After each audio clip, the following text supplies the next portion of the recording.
Good evening and welcome to the April 19th meeting of the SF Democratic County Central Committee.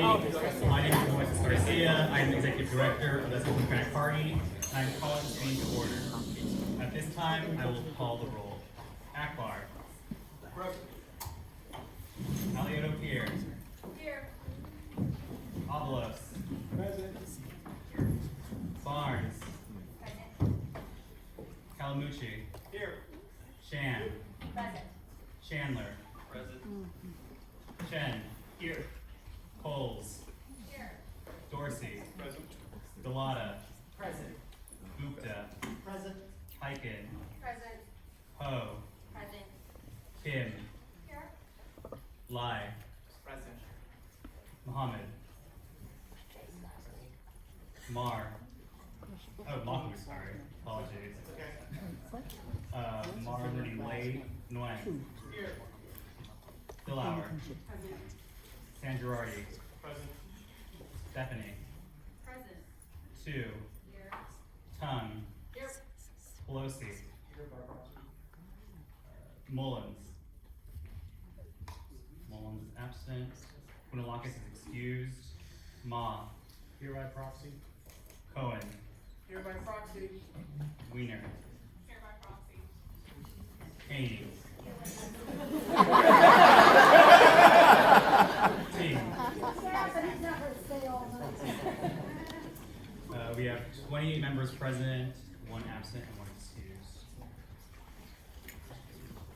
We'll move on to item 2, swearing in of newly elected members.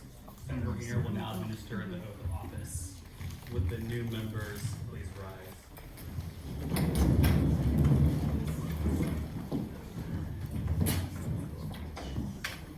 First of all, congratulations to all of you. And also a big thank you to all the family and friends who have loaned all of these great members to the service of the San Francisco Democratic Party. It was almost exactly to the day 20 years ago that I was sworn in on this stage for my first term as a member of the Democratic County Central Committee and spent 12 years on this body. And it can be extra at times. There's a lot going on, a lot of memories in this room. But I will tell you, and I know you know this because this is why you ran, but this work is so incredibly important for building the Democratic Party in San Francisco, for making sure that everyone has a voice, that people are registered, that we are representing our great San Francisco values as the California Democratic Party, and so on and so forth. And so thank you so much to each of you for being willing to serve. And with that, we will administer the oath. Raise your right hand. And when I say your name, state your name, we'll go around and each person can state their name. So I state your name. Mohammed Bilal. Tristan Girardi. Linear Coles. Parag Gupta. Jake Tu. Michael Nguyen. Michaela Alioto here. Jane Kim. Catherine Stephanie. Michael Lai. Cedric Gagor. Mike Check. Lily Ho. Trevor Chandler. Matt Dorsey. Nancy Tum. Marjan Philhauer. Carrie Ann Sloan. Emma Hyken. Dan Calamucci. Connie Chan. John Avalos. Peter Galata. Do solemnly swear that I will support and defend the Constitution of the United States and the Constitution of the State of California against all enemies, foreign and domestic. That I will bear true faith and allegiance to the Constitution of the United States and the Constitution of the State of California. That I take this obligation freely. Without any mental reservation. Or purpose of evasion. And that I will well and faithfully discharge. The duties upon which I am about to enter. And during such time. As I hold the office. Of member. Of the San Francisco Democratic County Central Committee. Congratulations.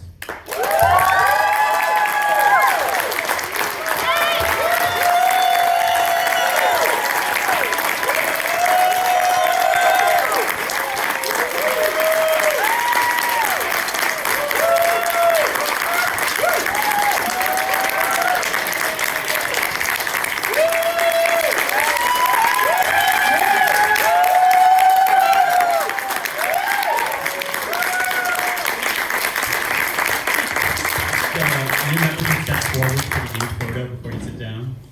Step to the front of the stage.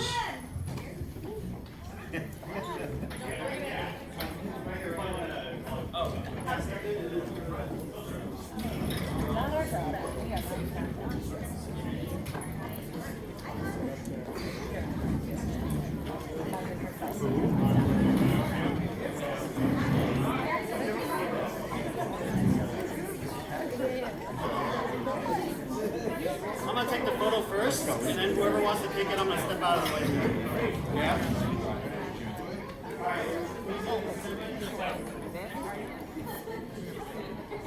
So let's do numbers first, right? Let's do numbers. Exactly.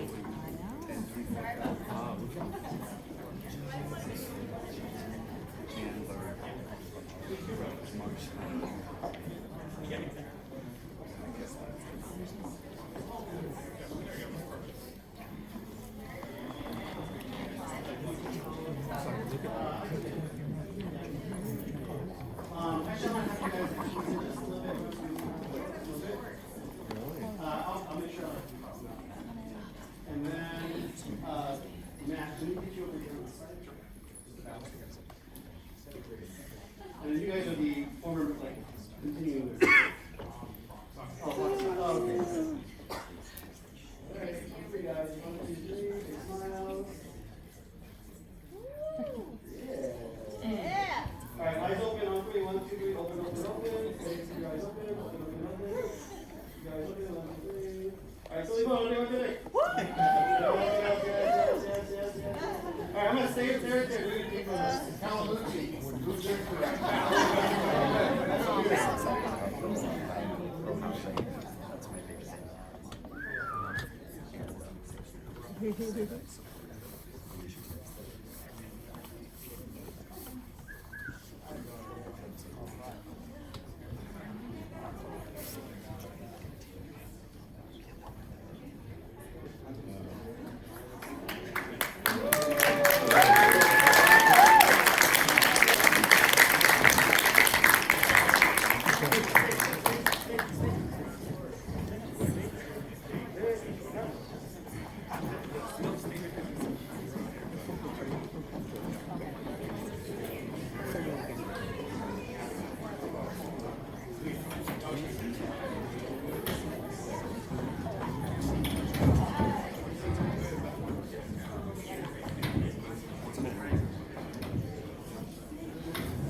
We'll now move on to item 3, election of a temporary chair and recording secretary.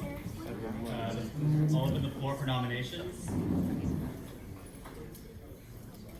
Are there any nominations for temporary chair? Yes, I'd like to nominate Matt Dorsey for temporary chair. Second. Is there a nomination for recording secretary? You do. I will nominate her too, but report secretary. Second. Thank you. Are there any other nominations? Seeing none, we'll close nominations. Is there any discussion? All those opposed? Oh, sorry, all those in favor? Great, the motion carries.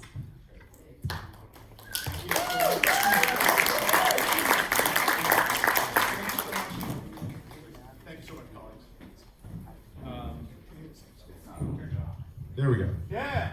Thank you so much, everybody.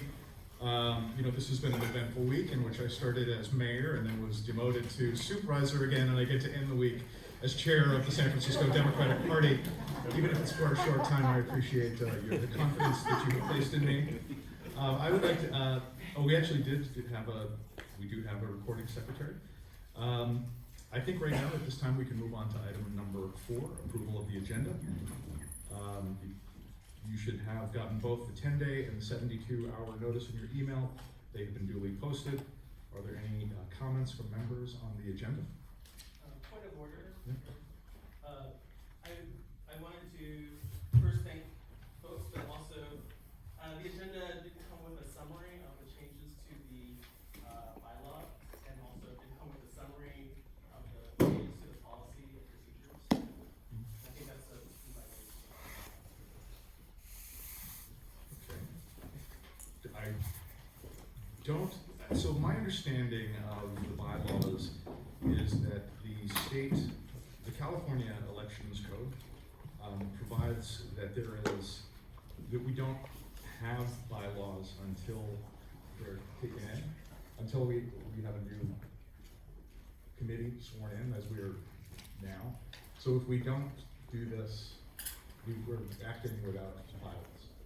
What I can say, and I know that I was talking to Member Avalos about this back in 2012, I was doing a lot of the work on the bylaws. You have my commitment that I'm happy to work with people through the process of amending them or changing them as we move forward. I know that, I think the first time that we had a majority of the Board of Supervisors, we had to amend the bylaws in significant ways to make sure that it was harmonized with the Brown Act and the Sunshine Ordinance and other things.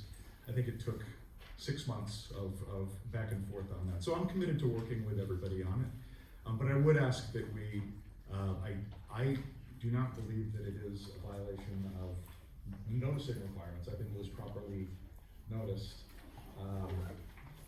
And I think we should move with that, but I will express my commitment to moving forward, working with people.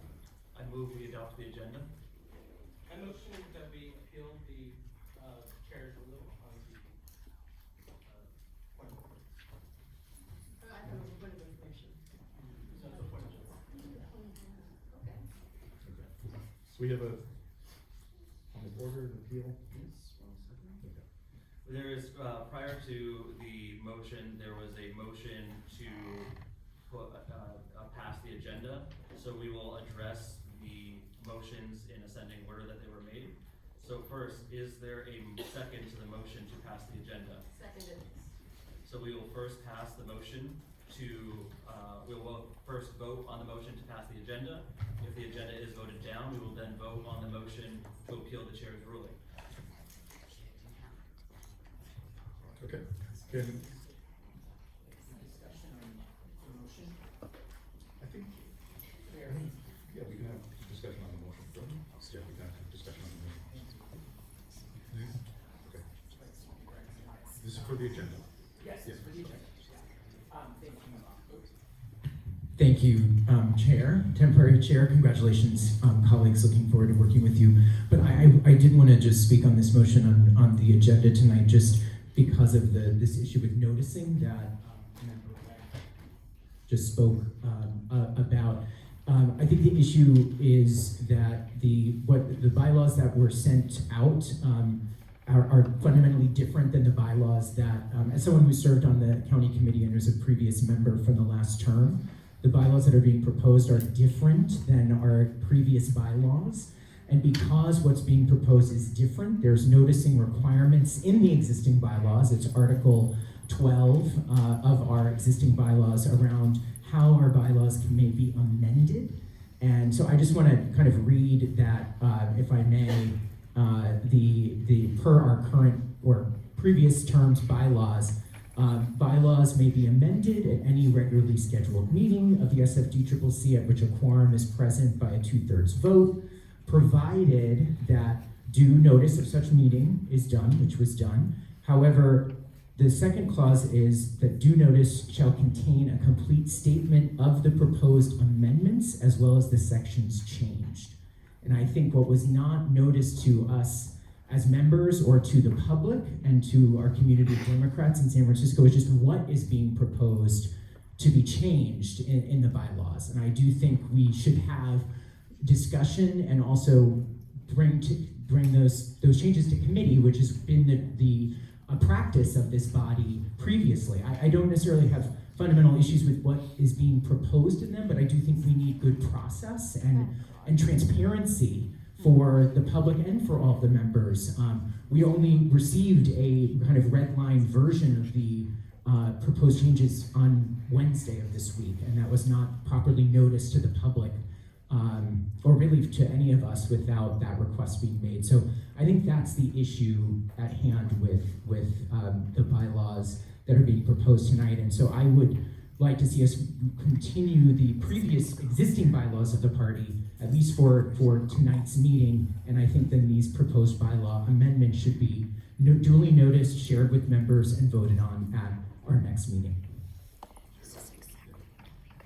For this Committee on Public Information, the Democratic County Central Committee of San Francisco is chartered by the state, and per state law, Code Section 7242. The committee shall perform any other duties and services for this political party as seem to be for the benefit of the party. They shall continue to function and exist until the election at the succeeding presidential primary, which recently happened on March, or the selection pursuant to Section 7230 and qualification of the members of these committees. Chair Dorsey, I'd like to be recognized. Sure. Thank you. So as this body is turned over every 4 years, it is a non-continuous party, which means that the bylaws of the old DCCC or the prior term cease to exist upon the election of new members, which happened in March, as Member Chandler just said. So in moving forward as a new committee, we must adopt bylaws. These bylaws were duly noticed. They were noticed for 10 days and also the 72 hours. They were delivered to the public and all members in an effort to be transparent. They are easily redlined if you take the old bylaws and the proposed bylaws for this term together. And in fact, Executive Director Moises Garcia also provided additional red lines, even though as we are adopting new bylaws, even though we are adopting new bylaws and that is not required. So at this point, I would move the question of the question before us now, which is approval of the agenda. That closes the debate. So, okay. So, on the motion of approving the agenda, Member Akbar, Aye. Member Alioto Pierce, Aye. Member Avalos, No. Member Barnes, Aye. Member Calamucci, Aye. Member Chan, No. Member Chandler votes yes. Member Chen, Yes. Member Coles, Yes. Member Dorsey, Yes. Member Galata, No. Member Gupta, Yes. Member Hyken, Yes. Member Ho, Yes. Member Kim, Yes. Member Lai, Yes. Member Mahmood, Yes. Member Mar,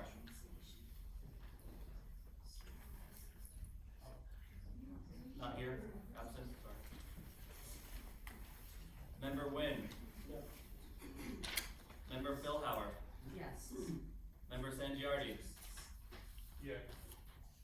Member Stephanie, Aye. Member 2, Yes. Member Tung, Yes. Ex officio Member Cohen, Yes. Ex officio Member Haney, Yes. Ex officio Member Kunalakis, absent, excused. Ex officio Member Fiona Ma is excused. Proxy. Proxy, yes. Sorry. First time. Ex officio Member Mullen is excused. Ex officio Member Pelosi. Yes.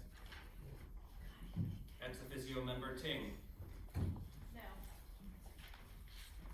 Ex officio Member Weiner. Yes. Motion passes. Great. Motion carries and the agenda is approved.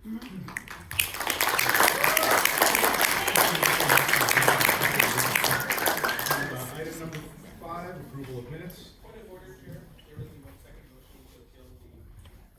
Because the superseding motion passed, it nullified the motion that came after so there's no longer violence. So moving on to item 5, this is the approval of the minutes. Well, I know probably many members here were not present for the February meeting.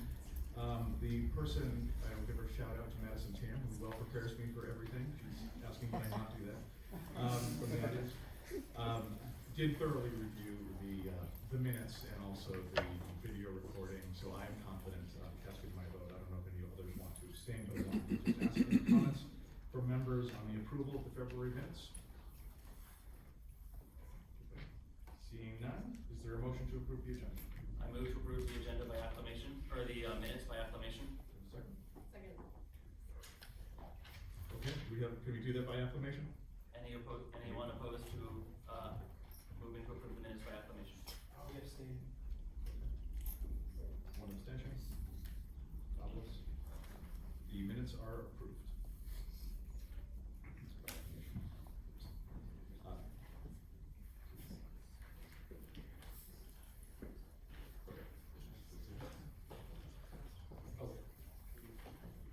Should we all say aye? Aye. Okay. Any abstain? Yeah, one abstain. The minutes are approved by acclamation with member Alvarez abstaining. Moving on to item number 6, general public comment. We will now move on to the general public comment. For this portion, I will pass to Executive Director Garcia.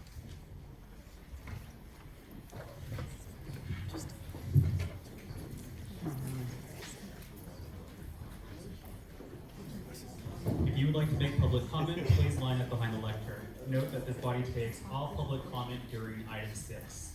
Each member of the public will have 2 minutes to address the SFPCC. Associate SFPCC members have floor privileges and may exceed the 2-minute time limit. Will the first speaker please step forward? Say their turn. Hi, good evening. Associate Member Christine Pelosi, member of the Democratic National Committee. Congratulations to everybody on your service. I look forward to working with you over the next 4 years. I, as a member of your Democratic National Committee, just returned from Chicago, so I want to give you a brief report on the work that we were doing there. As a member of the Executive Committee, I represent the Western States and Territories. On the Executive Committee, we went to Chicago as the co-founder of the Disability Caucus of the Democratic National Committee.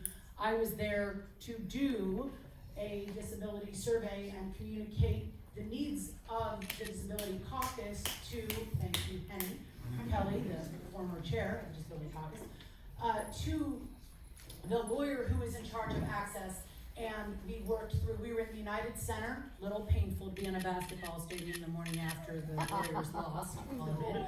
But, and the United Center is a great place, it's got a huge billboard, that'll be great, but they need more stairs, they need more access. There's a 9-minute walk from the California Delegation Hotel to the McCormick Center, where we'll be having a lot of our caucuses. So we are continuing to work with them. Let me know, Pelosi or DNC@gmail, if you have other disability concerns as we enter. I wanted to make 2 other quick updates. One is that the states of Alabama and Ohio have indicated that they will not allow Joe Biden on their ballot if he is not certified as our nominee by their August deadlines. They established deadlines before the date of the Democratic National Committee. So it is possible that the delegates may have to vote by mail in advance of the convention in order to be certified in time to stay on the ballot. If we don't win in court, we'll just simply vote in advance. So I just wanted you to be aware that one way or another, we're going to make sure that Joe Biden is on all the ballots in the country so that we can re-elect him as Kamala Harris and the filibuster-free Senate, which means Sherrod Brown, and of course, make Hakeem Jeffries Speaker of the House, although that could happen as early as tomorrow. A final update on that. Tomorrow morning at 8 a.m.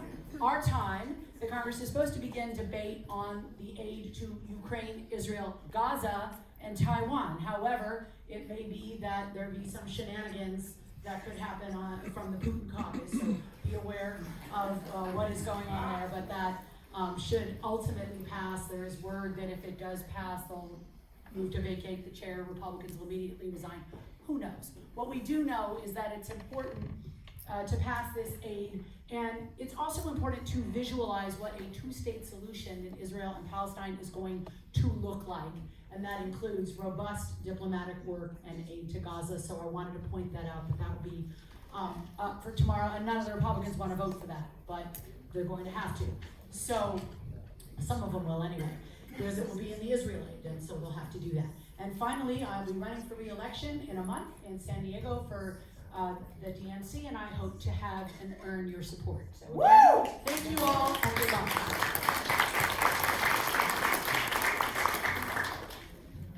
Hi there. My name is Henny Kelly, and I am the regional director for our region of the CDP. And I am so excited to see new people here. And I'm sorry I can't sit next to you as I did for 4 years. Gosh, that was fun. However, I just wanted to, as the regional director, work with you on things that will make things go much easier when we talk to the party.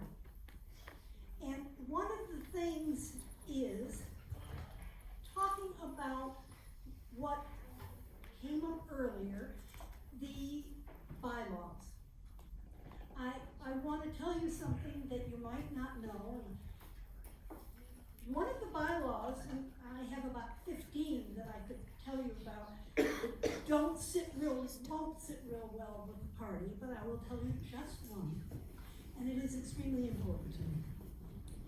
You want to write resolutions to the resolution committee. You want to make sure that you have a say in what the party should be doing.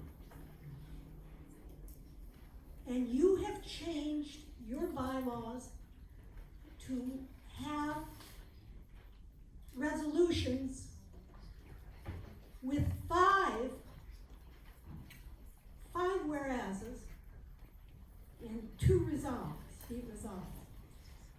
If you send that to the party, they will tear it up and not even get back to you.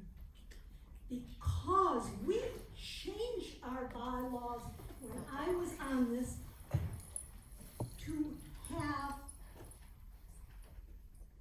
3 whereases, and I can put a hell of a lot of words into those 3 whereases, because I know the word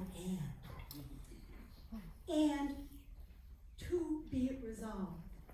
And that way we can send to the party resolutions that are important to us in this city. And I think it would behoove you to look at the bylaws. I can go over them with you any time, any day, any hour.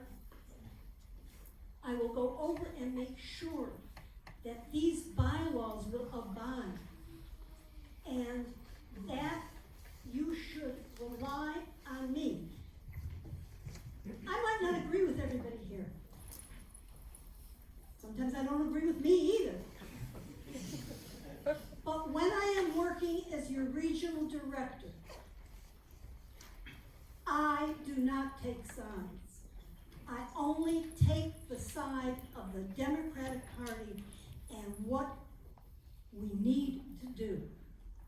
So I really want to tell you that I was perturbed about a few things in those bylaws and how they were put up.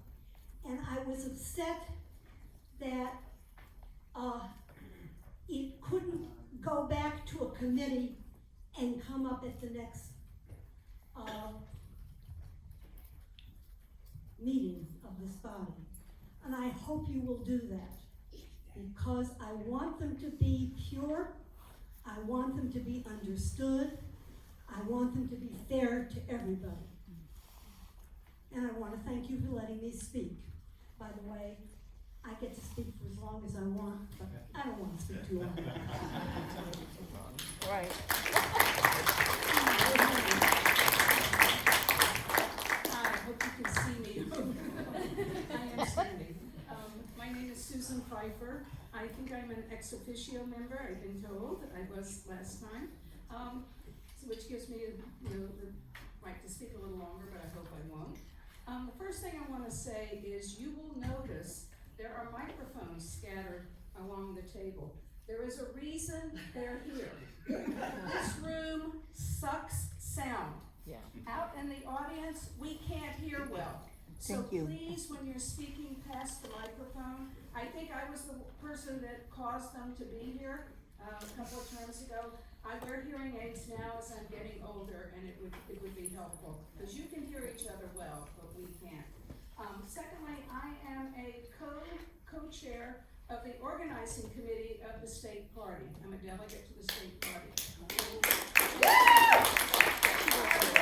This year, our job is to win 2 congressional districts, at least in Northern California, in the Central Valley, CA 12 and CA 13, and CA 22. So we're going to be working on that, and I'm going to be pushing when I come to these meetings and hoping you will all step up and help us with that work. Because if we can win those districts, we can take back the House, and we're also going to be working with the DNC, working in Arizona and Nevada to win those Senate seats and hold the Senate. So let's see. I am also enrollment counselor, I have to think of the term, for Cover California. You will hear me rant on about Cover California. Right now, we are in an extended open enrollment, which is unheard of. Open enrollment is usually November 1st through January 30th. Cover California has continued to extend them for various reasons. Right now, we're in one that was extended to May 22nd, so we're almost at the end. Due to the floods and fires, I think it was mostly the floods in January, they felt that people didn't have enough time.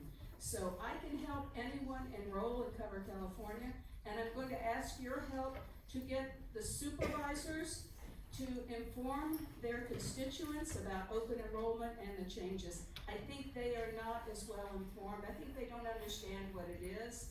And so any help you can give to get that done, because I want to see people get covered.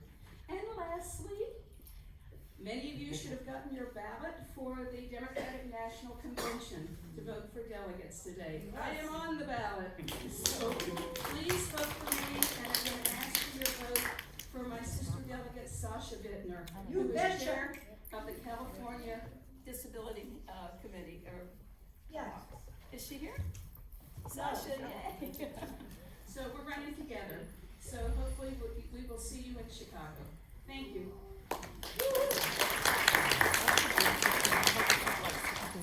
Hi, my name is Kent. It's an honor to speak in front of you. I'm the official chair, presidential, co-chair, and president of just regular person.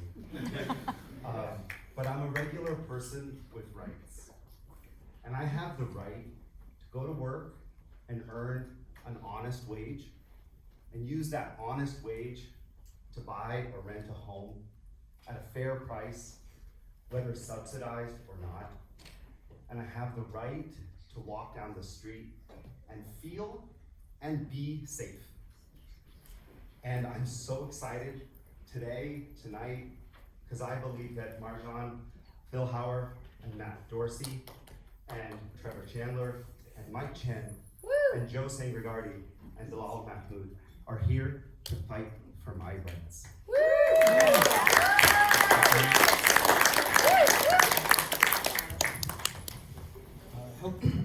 Hello everyone, my name is Devin McAndrew Griner, and I think I speak for a lot of people here tonight where I say that I'm so excited for new leadership on this committee tonight. I'm looking forward to the change that this body will bring to our city by focusing on real everyday issues that impact residents. And I'm especially looking forward to passing the strengthening of the Democratic Party here because participation and representation is so important. So thank you to everyone. I look forward to what you do here.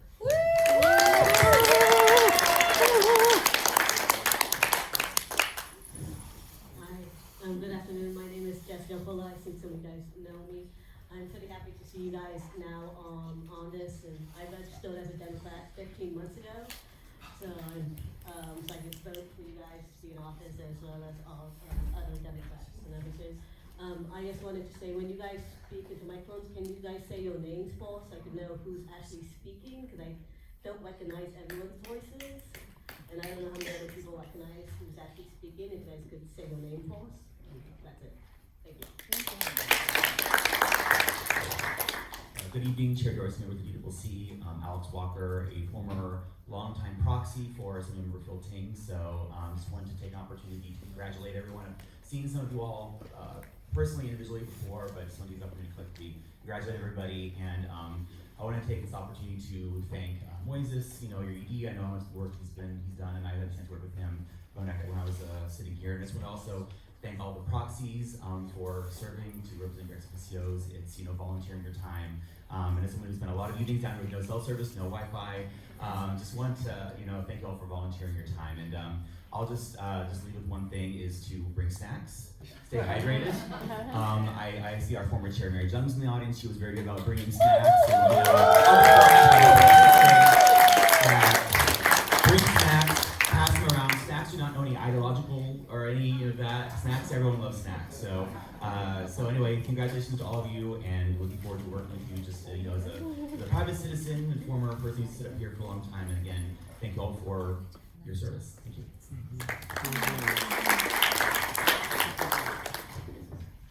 Kim Cavalloni, San Francisco Labor Council Executive Director. I'm here to speak tonight about the resolution before you on labor. I'm asking you to table it, or continue it, or whatever the heck you do. But do not pass it tonight. Labor is about dignity and respect. And that's what we demand at every single bargaining table that we are at. And we don't appreciate being told what we want when we want it. If you want a bad reaction out of labor, this is how you get it. Several labor unions have called me about this resolution. It doesn't even meet the minimum floor of the state party. We do not want to go backwards, we want to go forward. And it's critical that you do not pass this resolution tonight. I have a number of bills that people want to ask. I have the Teamsters calling me, the nurses. A lot of these organizations are calling me saying, this is not appropriate, this is not where we need to be. We need to have conversations about it. Our delegates need to mull over this resolution. So passing a resolution without the consent of the San Francisco Labor Council is very problematic for us. And we will have, I'm telling you, a number of our unions are upset. I have SEIU up there, I have PTE up there. UESF up there. UESF up here. The teachers are furious, by the way, over the SFUSD thing. They're on a rampage. So I'm asking you, take a step back, take a breath, meet with people, talk to them. I know my brother McGarry's here in favor of it. And I know there's 4 unions that wrote letters for it. Fine, just write the resolution including those 4 unions. I don't even think my brother here, even though he's here for another reason, I don't think his union would necessarily approve this resolution if given the right to vote for it. So I'm just saying, please take a step back. I don't want to condemn you at the House of Labor this Thursday night at the Intercontinental and raise some hell. Thank you.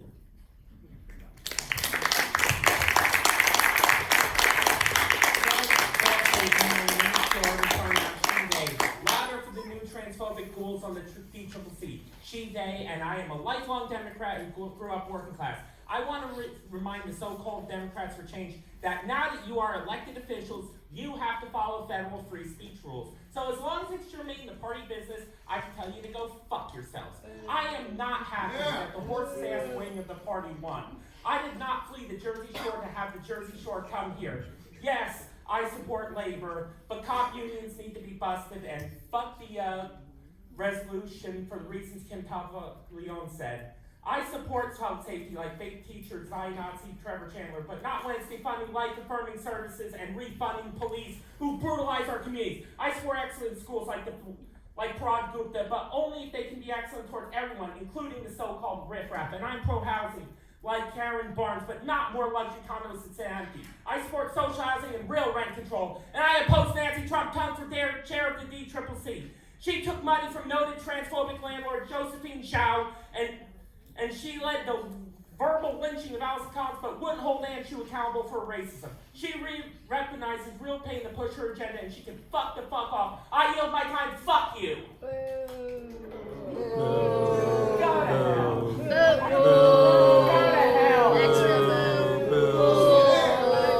Your time is up. Your time is up. Hi, my name is Jason Park. I'm a former intern on the San Francisco. First off, I want to congratulate you all on your election. This is the first time I'm speaking at this meeting, so I appreciate you all bearing with my nervousness. Thank you all for having me. I'm here as a candidate for Democratic National Committee member. On the other than self-identifying female side, I am running for DNC with the endorsement of ex officio member Lenny Koudalakis, Attorney General Rob Bonta, State Controller Leanne Cohen, State Treasurer Fiona Ma, the official endorsement of the California Young Democrats and San Francisco Young Democrats, and so many others across the state. So many trailblazers and leaders have supported my candidacy, and I'm really honored to have their support. Representation is absolutely critical for me during this campaign. I am a first-generation immigrant from South Korea, first-generation college student, and so that's part of the reason why I'm running. But also, if you elect me onto the DNC, I pledge that I want to listen and learn from all the invaluable knowledge and experience that you all possess. That's what I did as an intern at the DNC. That's what I'll continue to do if elected as your next DNC member. Thank you all so much for your time, and thank you for your consideration.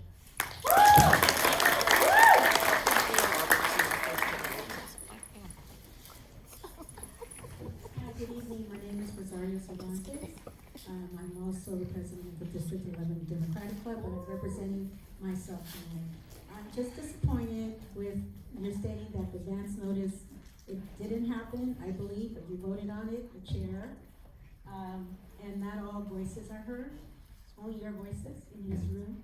And it's disappointing, but I hope you can do better. And I thank you.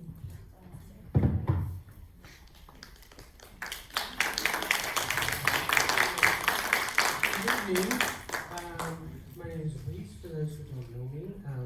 About 15 years ago, I spent several years at PA as a proxy, and I'm having a little PTSD tonight.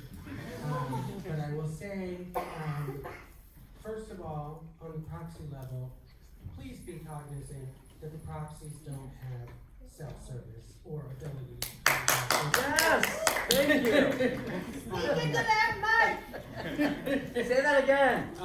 So, I mean, it's wonderful when we're all having political discussion and trying to one-up each other, but recognize that the proxies are just here trying to do what they can to represent their person, and don't use it as a cudgel against them. Secondly, I was here about 15 years ago as well as the co-chair of the Alice P. Toklas LGBT Club, and we, at that time, had a resolution we were working on that my co-chair and I brought to this body, and we came and spoke before you.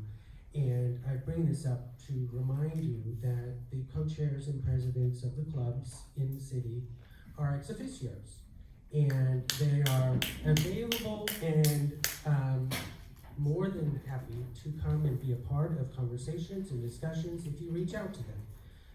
And so I would encourage you all, individually as well as a party, to reach out to the party clubs and be a partner with them and not try to take them down.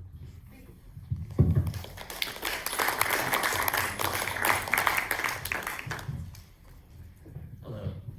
Exercising presidential privilege on behalf of the United Democratic Club.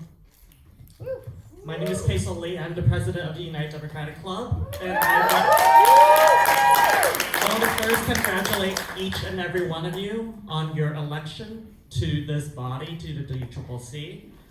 Whether we agree or disagree, you all reflect the sometimes boisterous diversity of this city, and we look forward to working with you in all the communities of the city to promote the Democratic Party, promote democratic values, and defend our rights.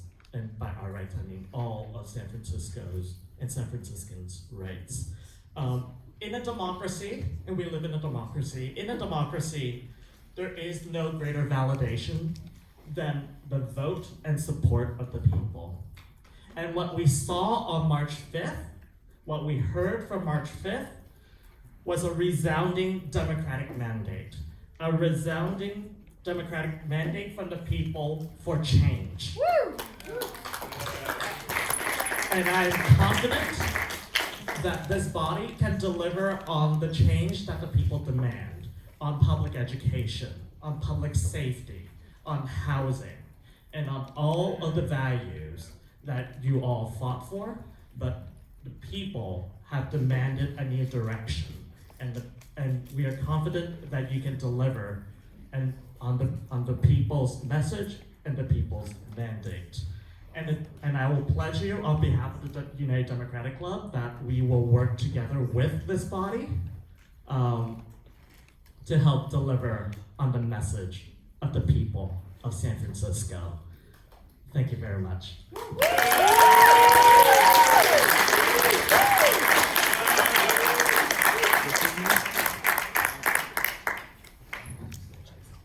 Good evening, Democrats. My name is Kevin Ortiz. I am the co-president of the San Francisco Latinx Democratic Club. We are a 45-year-old organization, and as president, I'm exercising my presidential right to speak. I want to congratulate all of you for winning your seats today. As I'm looking on the dais, it's hard not to wonder how this body will not continue upholding systems of white supremacy. And the reason I say that is because there is one Latino on this body. You say that you all are Democrats for change, but the change is really resoundingly unsettling for me in a time when I see Latinos under attack in this city. When we see that street vendors are under attack. When we see that there is a big push to criminalize Latinos and that all drug dealers are Latinos, that they're Honduran. So my question for you is, what are you going to do to make sure that Latinos are taken care of? Proportional representation on this body would be 5. I don't see that yet. African Americans, at least 2. I'm glad that we have at least representation for 1, but we need more. And in a time when Latinos are moving more to the Republican Party, Democrats need to be pushing for Latinos to make sure that we can win up and down the ballot. And so, I hope that you hear this message and you continue to work with us to make sure that our issues are heard. Thank you.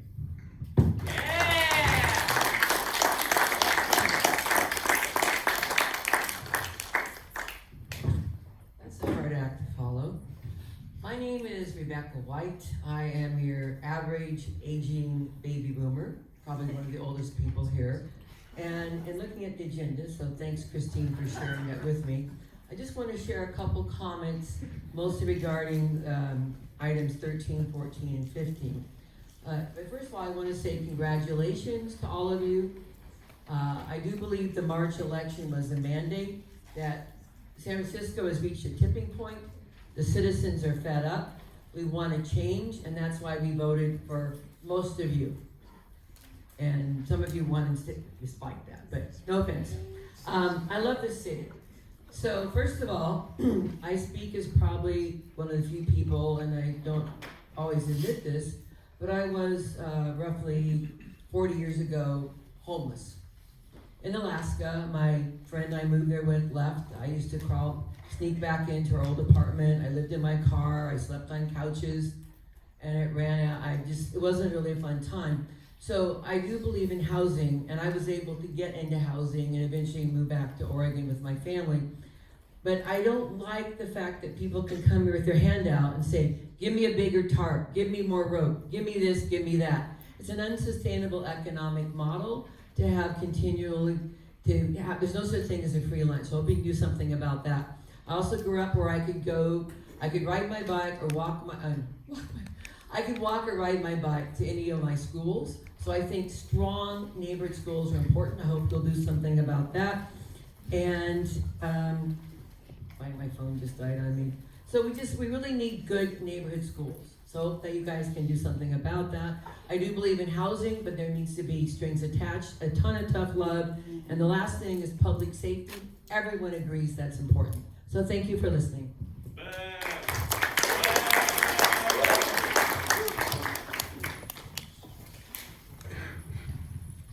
Good evening, everyone. My name is Supriya Ray, and I wanted first to congratulate you all on your election in joining the DCCC. I am here as a parent and also as a candidate for the Board of Education. One of the things I wanted to elevate before this body is the intersection of SFUSD and safety. A lot of folks have been talking about the schools, a lot of people have been talking about public safety. But what we are facing every day, I have 2 kids in SFUSD, is a crisis at many of our schools. At Jefferson, for instance, where my daughter goes, we routinely have syringes, bottles of alcohol, broken glass, debris, human feces all over. And we get reports, for instance, from our kindergarten teachers that the children are afraid of folks who are having episodes of various sorts just outside the kindergarten gate and actually on the school property. So I just wanted to raise this issue to people's attention so that folks are aware of how central the issue of safety is to those of us who attend the schools as families and children, and also to the staff. I just spoke with one of my friends the other day, and she doesn't have an interior knob anymore. It will literally probably take her 6 months to get a work order in order for that to be fixed. So right now, kids have affixed a ruler to the door handle so the door can still open and shut from the inside. And these types of problems are things that we face every day. It's a threshold issue for families and staff to feel safe. And it's a threshold issue for families to want to come to SFUSD and people to want to work there. So I would ask that you keep this in mind and encourage the city and the district to work together. We often have issues just with basic administrative stuff where different people will say, I can't handle that, or we can't handle that, somebody else has to do it. And it's difficult to address those when people should be working together to find solutions. Thank you.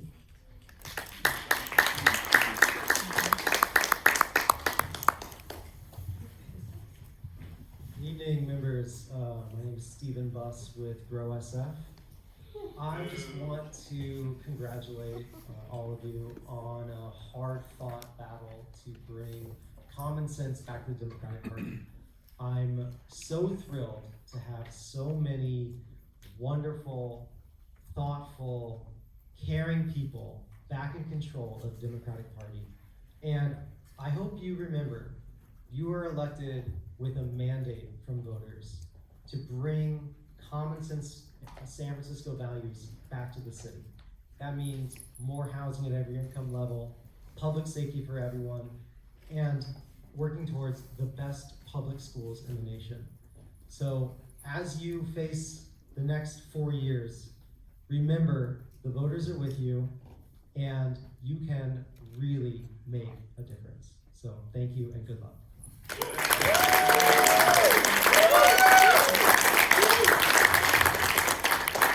Good evening and congratulations to all of you, especially those that are new.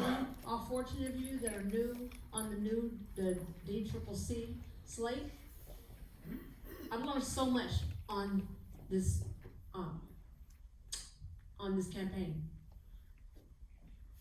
I didn't know anything about DCCC. I learned that there are so many Democratic clubs here in the city. There are tons of them. I mean, attending the house parties. I worked on Cedric Akbar's campaign, but also what I did, I met a lot of interesting people, and I learned that you not only support the campaign that you're working on, but you support the whole slate. So it was a pleasure posting you guys' your literature and passing out your cards and your posters out, as well as Cedric's. And I just want to give a shout out to Peter Lee up there. Thank you, Peter Lee, for all of your help. And I just want to give another shout out to Jay, Stefani, Michael Lai, of course my Cedric Akbar, and my Lily Ho. We have a good relationship with her.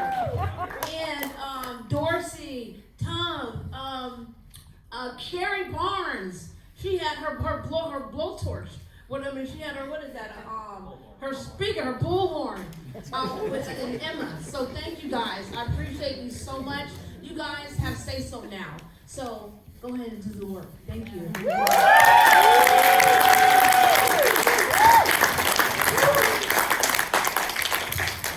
City members, my name is Derek Grimsky, I'm from the United Democratic Club. We've heard a lot of people today. Well, one, congratulations on all your wins. You organized, you worked your tails off, and you're sitting in this terrible room now. We've heard a lot of charges for mandates of change, and yes, there are. However, I sat in this room many times, and I stopped coming to DCCC meetings a few years ago because my voice wasn't going to be heard. You've heard people talk tonight about reaching out across the aisle and working with them, and I implore you to make this DCCC welcoming to the people who are reaching out and asking you to meet with them, and continue to be also fighting for the changes that you ran on. So thank you, congratulations, and best of luck.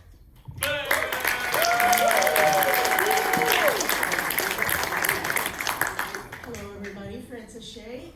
First off, congratulations. It was a hard-fought race. It was a pleasure to run aside many of you. And as someone who sat in your seat before, I actually want to echo exactly what Derek said before me about being welcoming, about working across the aisles. And with that said, I do want to address an item that's on the agenda, which is the adoption of the revamped bylaws. And I will agree, as somebody who's passed quite a few substantive bylaws changes for this DCCC. I have to say that this is, for the ones that I was able to look at, it does not feel very welcoming. I think passing a substantive change that you're doing here is actually not very inclusive, because if you look at how many of our Democratic clubs are here, not very many of them, which to me speaks to the fact that they were not aware of how their voices would be shut down with these bylaws revisions. The fact that public comment would be limited to an hour, I believe many of you here don't even realize that. The privilege of the president that many people have already taken would be sharply reduced. You would not have the privilege of the floor anymore. I think these are important things, and maybe they're good changes. I think there are some great changes in the bylaws. I love that, that you're taking out sort of gender, having, non-gendered language. Wonderful. There are great changes, but those come about through discussion and conversation. And I think it is important to give our Democratic clubs and our Democratic activists time to really dive into that and have a conversation with this body. Thank you.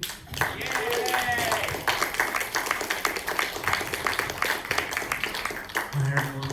I was debating whether or not to come up here or not, but Bob Esfandiari, no official capacity today, but as you know, I used to be a Democratic Club president in the past. I only have two things to say here to you tonight. One, congratulations to all of you, whether you ran on one slate or another. You worked hard, you made your case to the Democrats of San Francisco, and you ultimately got elected to this body. And you should really relish in that hard work. And number two, for those of you that have heard my mantra again and again about the importance of field organizing and the importance of door knocking and the importance of talking to people as opposed to just, sending out mail or doing whatever, I have a really strong urge for you all to get this message one last time. I know you're kind of tired of me saying it. I'm begging you to prioritize a strong, robust field campaign this coming fall for every single thing you endorse, from president all the way down to Board of Education.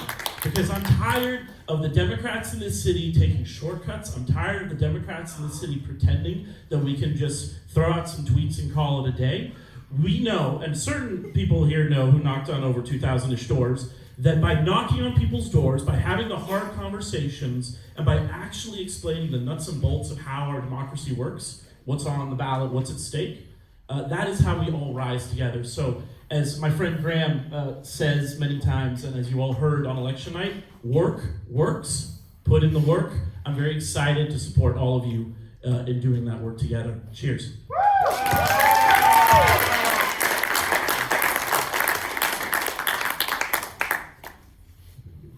This is Vic Chung. I use they, them pronouns. I ran for the DCCC against on one slate, and I want to say that I'm not a stranger to the concept of running an election and being part of the majority and feeling like you have a mandate and advocating for those values that you ran on. I think serving, though, on the City College Board, it's really shown me that the purpose of our democracy, having this much representation and the discourse that comes through having disagreements, strengthens the work that you do. So please, work. I really don't think it's across the aisle. We're all Democrats. So please listen to each other, right? And because we deserve, right, good policies and for all our Democrats in the city. I hope I can dedicate the rest of my time as a love letter to my slate mates. I'm so proud of you winning. It's going to be tough. It's tough to be in the minority. I was a student trustee before, didn't have a vote. So it's going to be tough. And as people were making public comments, I felt my blood boil. So you might have moments like that. Please take care of yourself. It's going to be a tough ride, but thank you so much for advocating for everything we ran on. Thank you.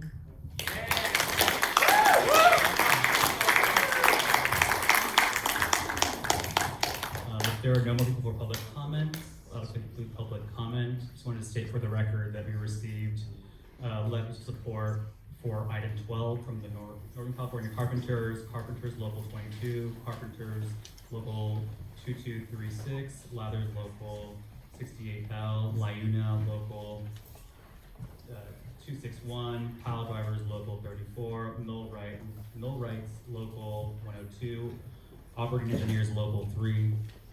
That's it. Great, thank you, Executive Director Garcia. Public comments is now closed, and next up is item number 7, adoption of bylaws. This is an action item. Colleagues, this is something that was touched on. This item requires a 2/3 threshold. Is there a motion to consider item 7? So moved. Okay. Okay, I'd like to recognize Member Thomas.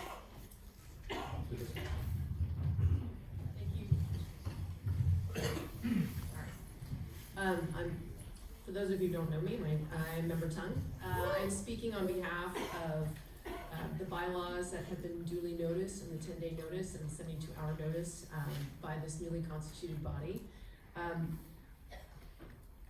There are some differences from the prior term's bylaws, but there are a lot of changes that are non-substantive that make sure that we have all genders that are included when we reference gender in the bylaws, that clean up some grammatical errors. But we are here to adopt some new bylaws for our body in a few different ways. We are changing some of the rules around proxies, the use of proxies by members of this body, elected members of this body. Ex officio still retain the ability to have unlimited proxies, which I think is warranted based on the fact that ex officios are elected and elected to serve constituents over a large area. They are in Sacramento or Washington, D.C., and can also use unlimited proxies. But one thing that was notable in the way that the proxies were used by members in the last term is that there were a large number of proxies that were used by members, which really does not allow them to represent Democrats adequately, because in essence, you are delegating your responsibility to somebody else when you have been elected by the Democrats in San Francisco to be their voice. So just for example, of the 40 meetings from 2020 to 2024, there was one member who used 18 proxies and was absent 4 times and was excused absent 3 times. Now that's more than half of the meetings. And so it's not that the changes here are removing that ability at all, it's just revamping it. In the old bylaws, it was 10 proxies per term. It has been changed to 2 per calendar year, so that we actually do get a full voice from the elected member. There are certainly still unexcused absences, but unlimited excused absences. And I think that this will put an end to chronic absenteeism and over-reliance on proxies and allow the Democrats in San Francisco to actually have the people they voted for in this body doing work. We're also making some changes, and these bylaws reflect some changes as to the public comment process. And I think part of what has really turned a lot of people off to engaging in politics is how weaponized that this process has become. It is, the new bylaws actually state a preference for written public comment, which can be thoughtful and advocates for access to anyone who wants to have their voice heard by this body. It does not depend on time. Your ability to sit here for 8 hours on a Wednesday night, but also provides free access to people to voice their concerns about anything that's on our agenda or to ask for something else to be agendized. So it's not a complete shutdown of public comment. It is just it is a statement in favor of more access to people, more engagement for people who also have obligations on a Wednesday night or a Friday night, so that we can get a more fulsome picture of how people really feel about the issues that we are discussing on the body. We're also adding some safeguards, an additional layer of consideration to proposed resolutions by extending the time period for which a member is to submit a resolution for consideration. We're enlarging that period from 2 days to 5 days, so there's actually time to work on it in between the time it's proposed and the time that it makes it to the agenda. Certainly this will allow for more time for input, for discussion, which is what we should all be doing anyway, and also making sure that people in interested communities and stakeholder communities are contacted by the members prior to a resolution being brought to the floor. And I think that there are some changes also within this may be in the policies and procedures, but I'll just leave it at that. And I think that there's been 10 days for people to take a look at this, and it's time for people to have questions, remarks, and discussion with others. And so with that, I'll give the mic back to Chairman. Thank you, Member Tom. Other discussion? Member Avalos. Thank you. John Avalos, you stand like a member of the Democratic County Central Committee. Congratulations to everyone.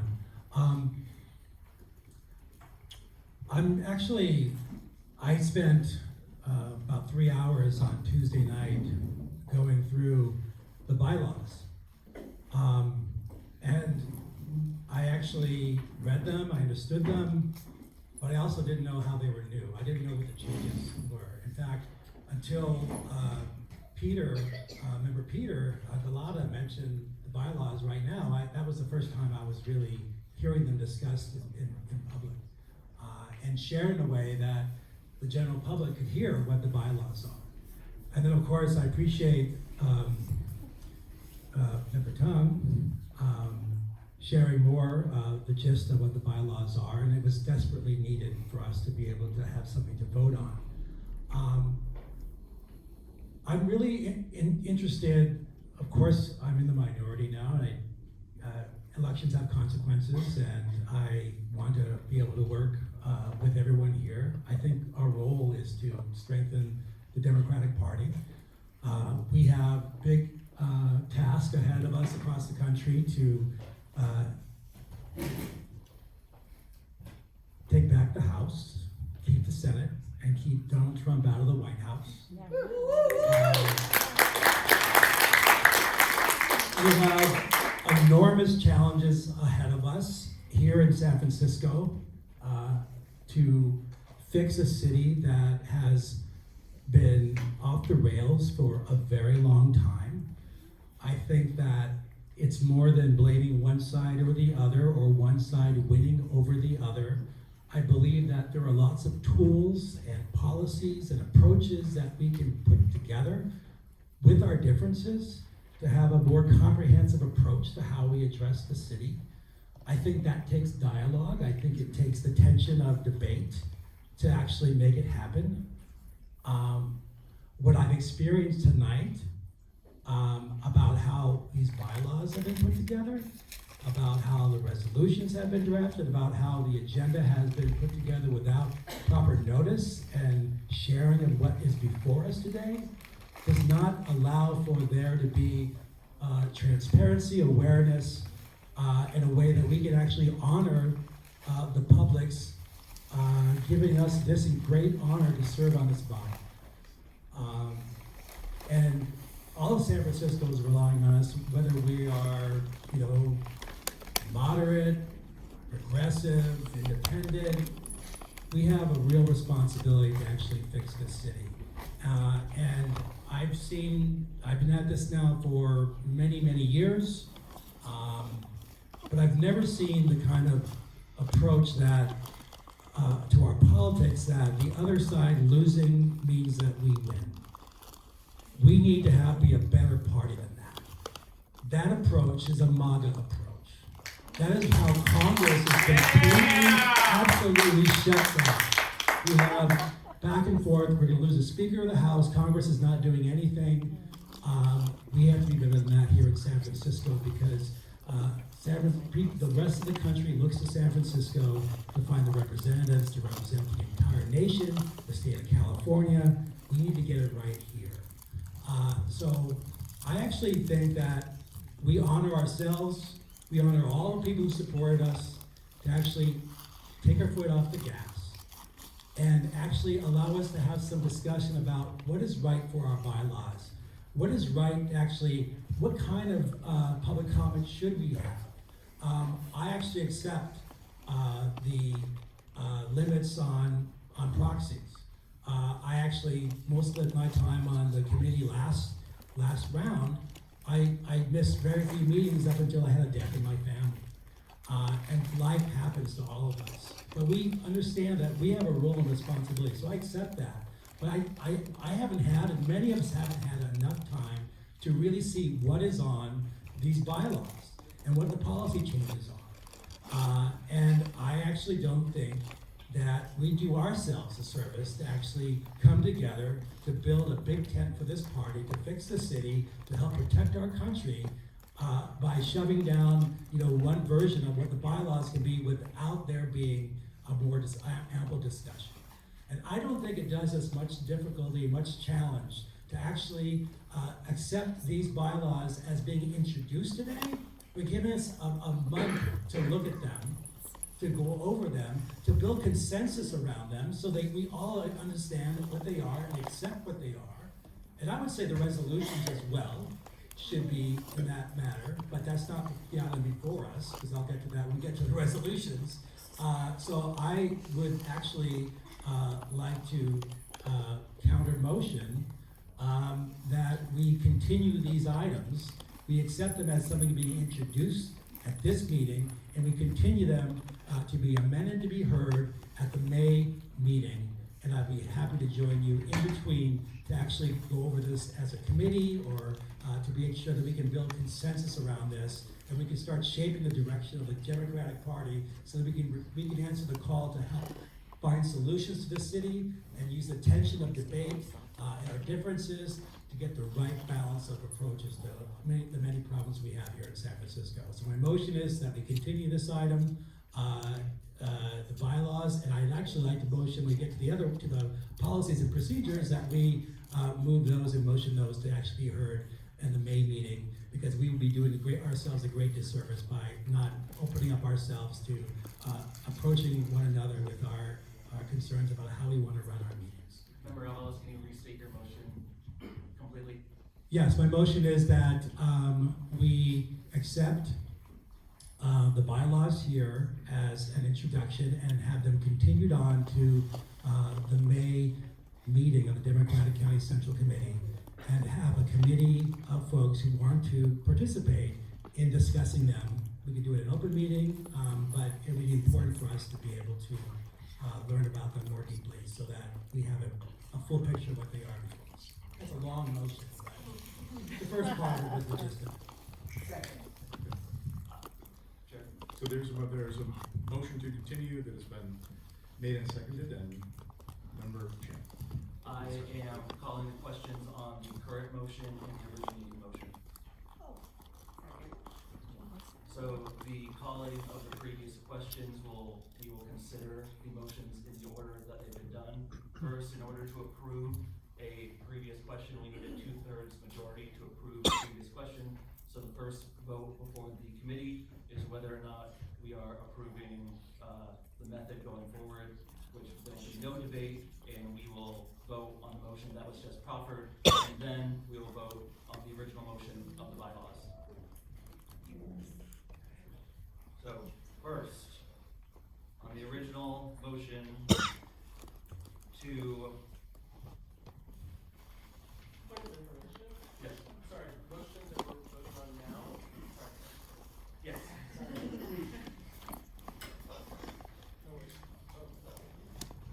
Hello.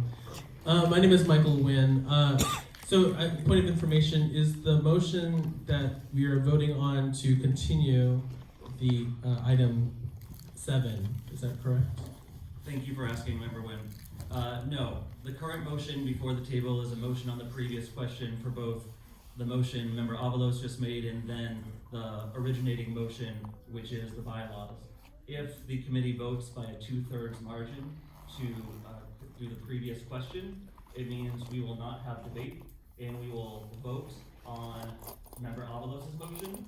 And if Member Avalos' motion fails, then we will consider without debate the original motion of the bylaws.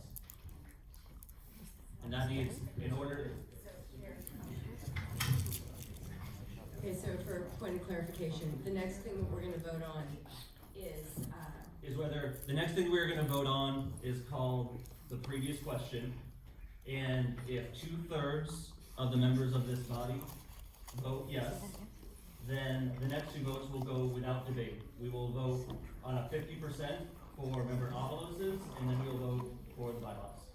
okay, so we're voting for the question that is in front of us, whether or not to approve the new bylaws. No. So, let's work. Okay. No, we wanna make sure everyone is fully informed and ready. So, we are.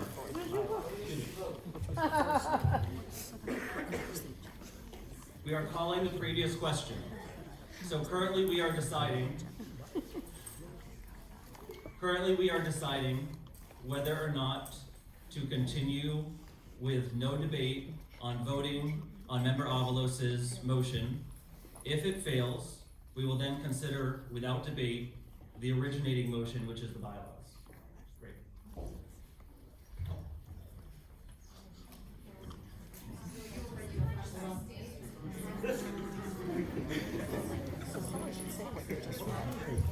Point of order, also, point of order,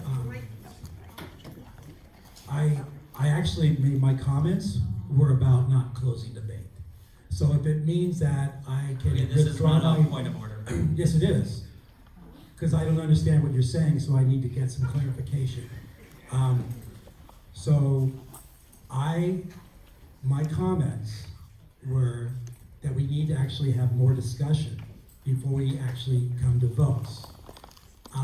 That's what my comment was. So if my comments triggered a need to close debate, if my motion triggered a need to close debate, I will withdraw my motion. We can continue debate on the first one. Okay, you'd like to withdraw your motion? I'm not sure yet because you confused me a lot.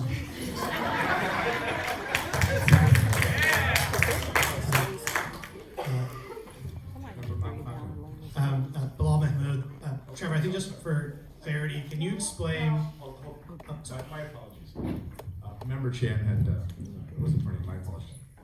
Thank you. I mean, I think that here's the question. My assumption is what you're trying to do is stifle the debate and stop the debate so you can go to the motion. First go to, Member Avalos' motion, and then should it fail, you want to go to the original one, is what I'm trying to understand. And I think that's what you're trying to do, is to stifle a debate. And that is really essentially the problem here, both about what is on the floor as a conversation for us to have, but also to say, here's the proposal of these policy changes. You're essentially overhaul the bylaw, which is the core values of this body and how we function, but also technically really how we treat each other, also to the public and other Democrats and other clubs.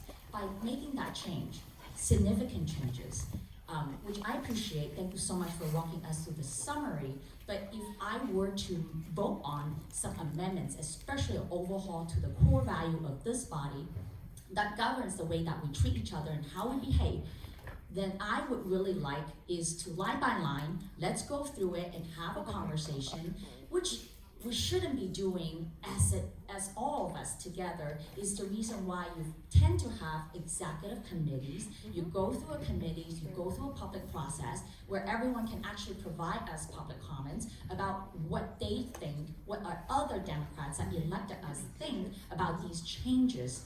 And clearly we need to adopt a bylaw and procedure today so that we can continue to function. And my suggestion here today though is to, and I can concur with Member Avalos' suggestion, which is technically accepting the introduction of your amendments to the bylaws and then continue it to next month to allow a discussion, assuming that it doesn't need to go through a committee, which I assume that you're gonna form and that we're gonna elect shortly.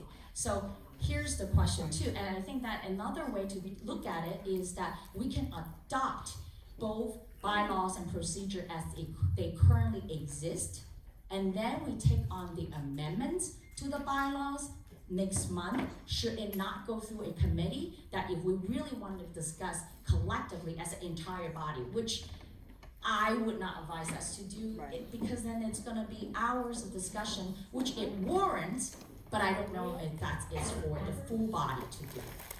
That is where I am at, and I really hope though, from now on as well, I'm not too sure where the parliamentary rules and how is it that a recording secretary be able to make determination of that. And that's another point of questions that I have, how is it that suddenly Member Chandler is now the deciding body of how we actually run this meeting. And so that's another question that I have about the entire procedure that we're experiencing right now is not very democratic, but most importantly, again, to stifle any type of debates for our first meeting is not putting our best foot forward when we say we really need to work together.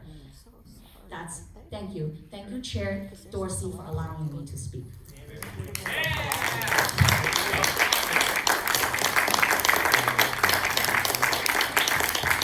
Point of order, I call for the order of the day. A previous motion is not debatable, and I request that the body move to process the orders in the precedence.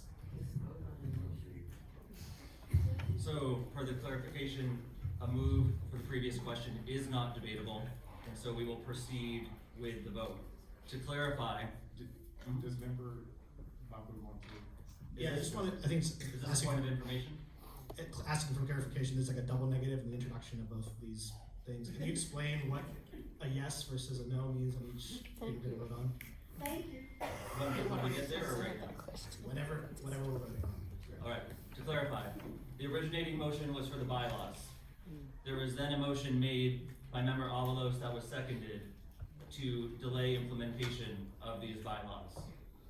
After that, I made a motion which was seconded to the previous question, which takes precedent. If by 2/3 majority, this body votes yes to move the previous question, it means we will then vote first on Member Avalos's motion to defer the bylaws. If that fails, we then move to the originating question of the bylaws themselves. Alright, we will begin.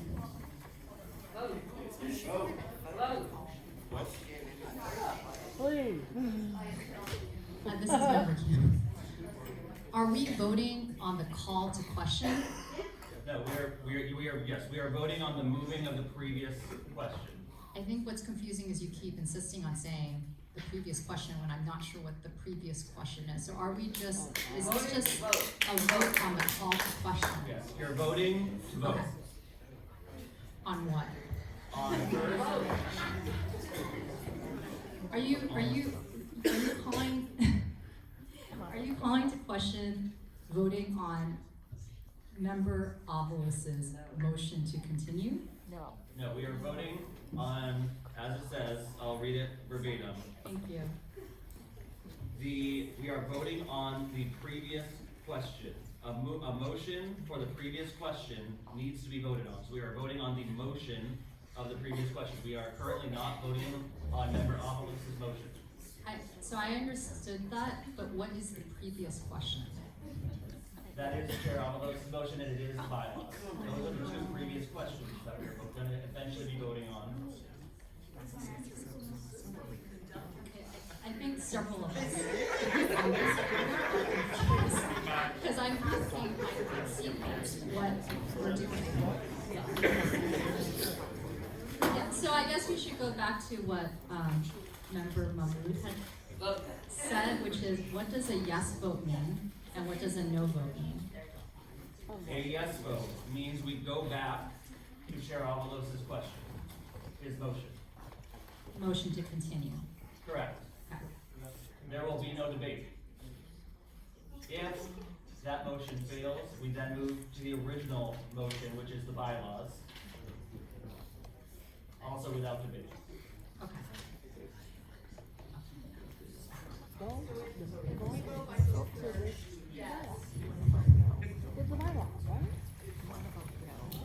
So, Recording Secretary Chandler, Member Chandler, if we vote yes by 2/3, then we will then approach the next question, which is Member Avalos's motion to continue. If we vote no or if that fails, then we move the original question, which is to ratify the bylaws. Yay, thank you. Yes.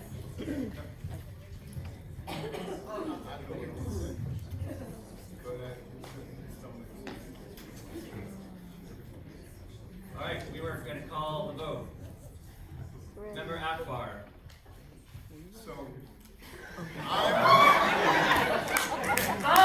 I'm not voting. No, I'll tell you I'm a vote, but I'm gonna just be clear about it. I'm probably voting twice. I do not want to accept what Member Avalos said, and I would like to accept these bylaws that we have. That's what I'm. So vote no. Vote no. Vote yes now, vote no later. Vote no now. Say no. No. You need to vote yes, then no.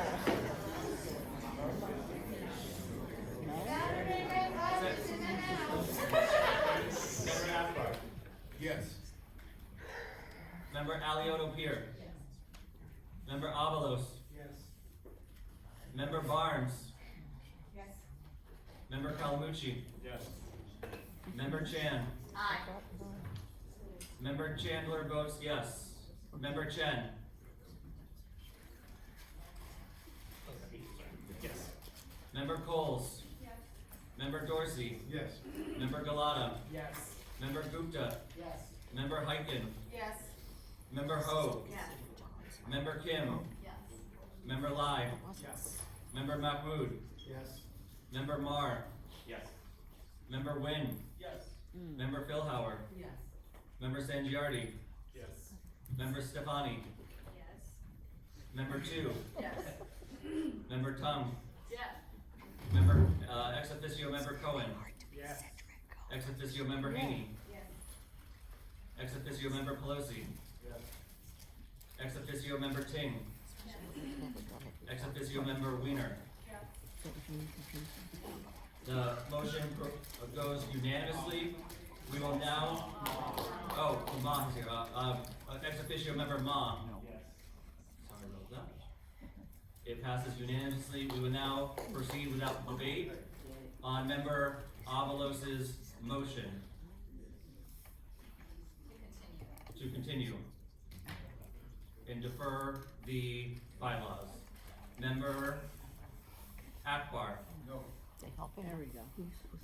Member Aliotto Pier. Member Avalos. Yes. Member Barnes.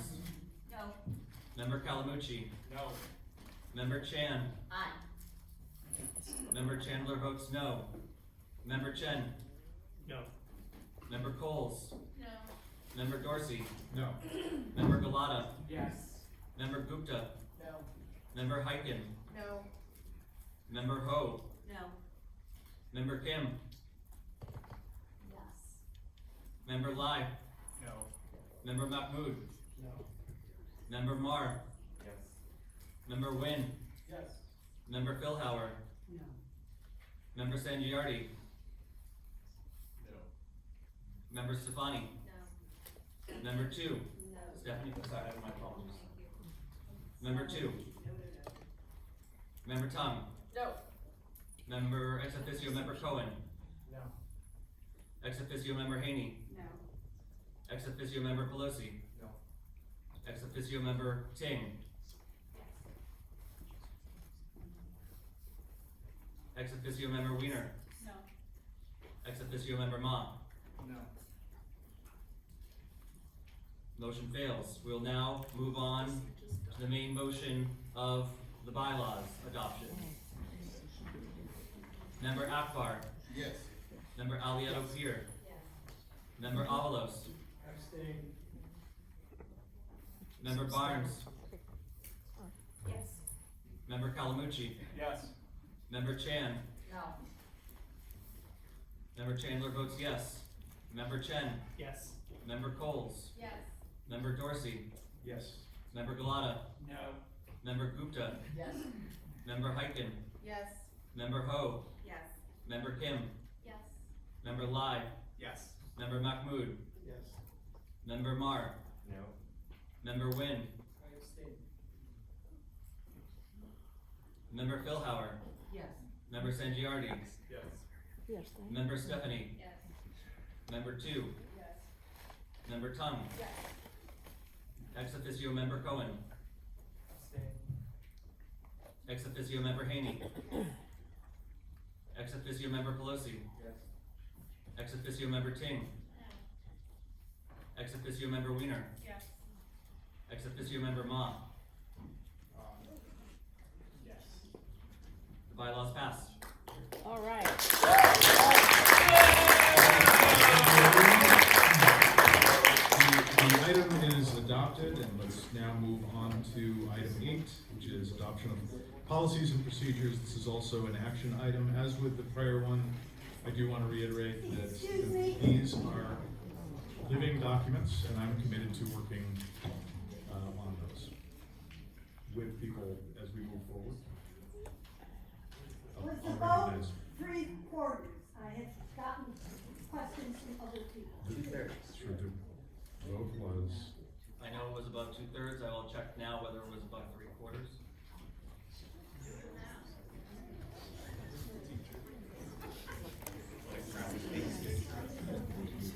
okay, I'm gonna continue. I'll get to that. So next up is item number 8. This is adoption of policies and procedures. Is there a motion to consider item 8? Moved by member Tom, second by member Chen. I would like to recognize member Tom. So as with the bylaws, the proposed changes to the policies and procedures also attempt to streamline the policies and procedures of this body. Makes ministerial corrections.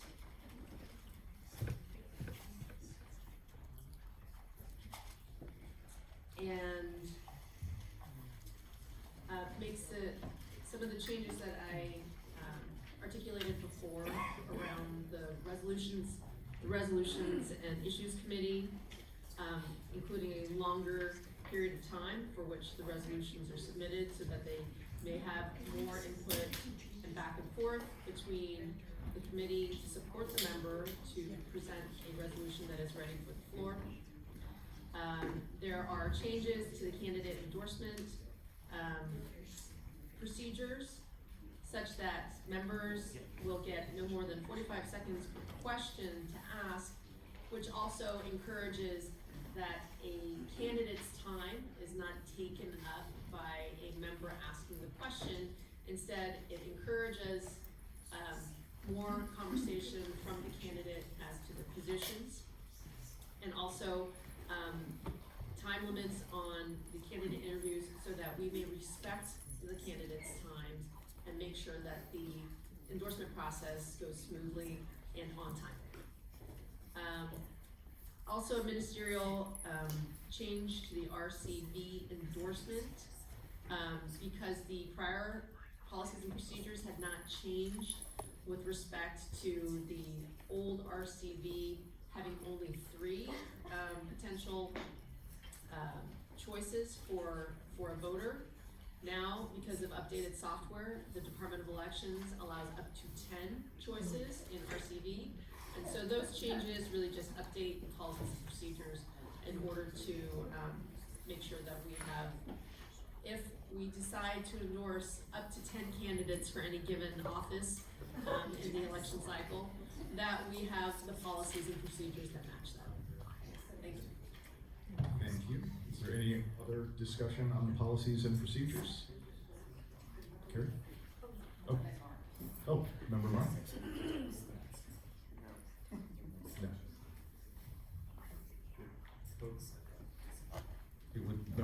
Did anybody else want to say anything? Oh, sure. Member Lamb? Hello, Member Wynn here. I just want to reiterate kind of the strong it feels very undemocratic the way that this has gone as far as not being able to send the red lines to all the Democratic clubs and sending all interested parties to think about these changes. I think I want to applaud first Member Tung for helping us understand these changes. Again, my previous point of order at the very beginning of the meeting was really dedicated to this specific part because it changes a lot of the way that we operate in this body.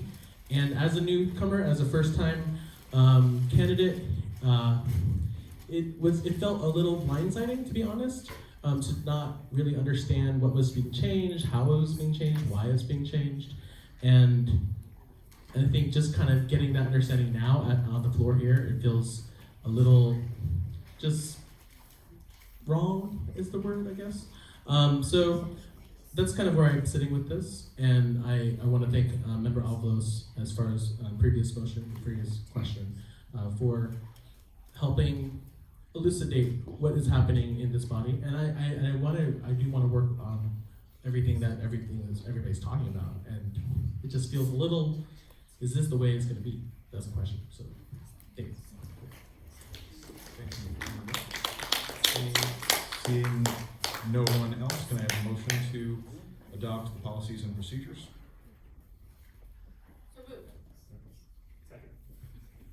Moved by Member Tung, seconded by Member Chen. Can we have a roll call on the motion? Member Akbar. Yes. Member Alioto Pier. Member Avalos. Abstain. Member Barnes. Yes. Member Calamucci. Aye. Member Chan. No. Member Chandler votes yes. Member Chen. Yes. Member Coles. Yes. Member Dorsey. Yes. Member Galata. No. Member Gupta. Yes. Member Hyken. Yes. Member Ho. Yes. Member Kim. Yes. Member Lai. Yes. Member Mahmood. Yes. Member Wynn. Member Philhauer. Yes. Member Sangiardi. Yes. Member Stephanie. Aye. Member Chu. Yes. Member Tung. Yes. Ex officio member Cohen. Ex officio member Haney. Ex officio member Pelosi. Ex officio member Ting. Ex officio member Wiener. Ex officio, member Marr. Yep. Ex officio member Ma. Yes. The motion passes. Great.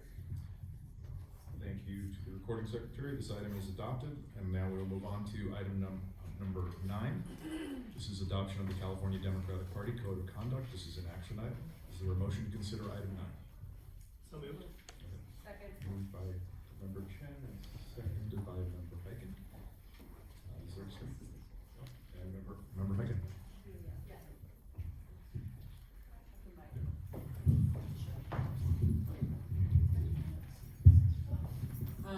Good evening, this is Member Hyken. I'm excited to support the California Democratic Party Code of Conduct tonight because our democracy depends on it and our party depends on it. And I know that we all care deeply about San Francisco and we all care deeply about this party, and I hope that we can treat each other with deep care in the same way and keep a tone of civility and make sure that we respect each other for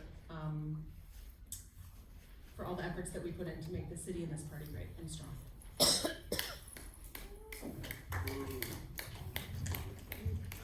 Great, thanks. Any further discussion? Okay. Do I have a motion to, can we have a roll call on that? Can we do this by acclamation? Oh, okay. Okay, all right, all those in favor? Aye. Any abstentions? Unanimous? I want to abstain, but I'm voting yes. Okay. Item 9, adoption of the CT Code of Conduct is adopted. We now move on to item number 10. This is the election of the chair. Is there a motion to consider item number 10? Okay. Okay. Made by member Philhauer, seconded by member Ho. Recognize member Philhauer? It's my distinct honor and privilege to nominate my friend of 30 years and now colleague, Nancy Chen, as chair of the Democratic Party. I know that over so many decades and in her work as a prosecutor and a mom and a community leader, she has the vision and the voice to unify our party and to reflect the voices of all San Franciscans moving forward. Nancy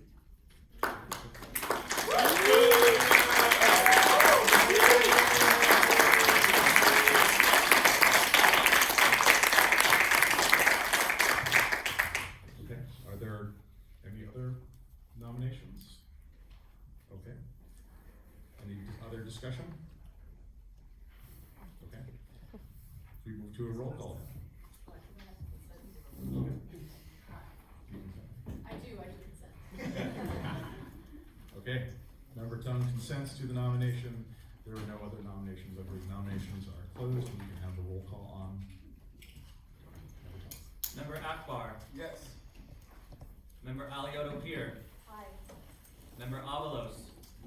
I want to vote yes, but I'll abstain. Member Barnes. Yes. Member Calamucci. Yes. Member Chan. Abstain. Why was anything? Member Chandler votes yes. Member Chen. Yes. Member Coles. Yes. Member Dorsey. Yes. Member Galata. Abstain. Member Gupta. Heck yeah. Member Hyken. Yes. Member Ho. Yes. Member Kim. Yes. Member Lai. Yes. Member Mahmood. Yes. Member Mar. Abstain. Member Nguyen. Yes. Member Philhauer. Yes. Member Sangiardi. Yes. Member Stephanie. Aye. Member 2. Hell yeah. Member Tommy. Yes. Ex officio Member Cohen. Yes. Ex officio Member Haney. Yes. Ex officio Member Kounalakis. Oh, sorry. Ex officio Member Ma. Yes. Ex officio Member Pelosi. Yes. Ex officio Member Ting. Yes. Ex officio Member Wiener. Yes. The motion passes. Congratulations.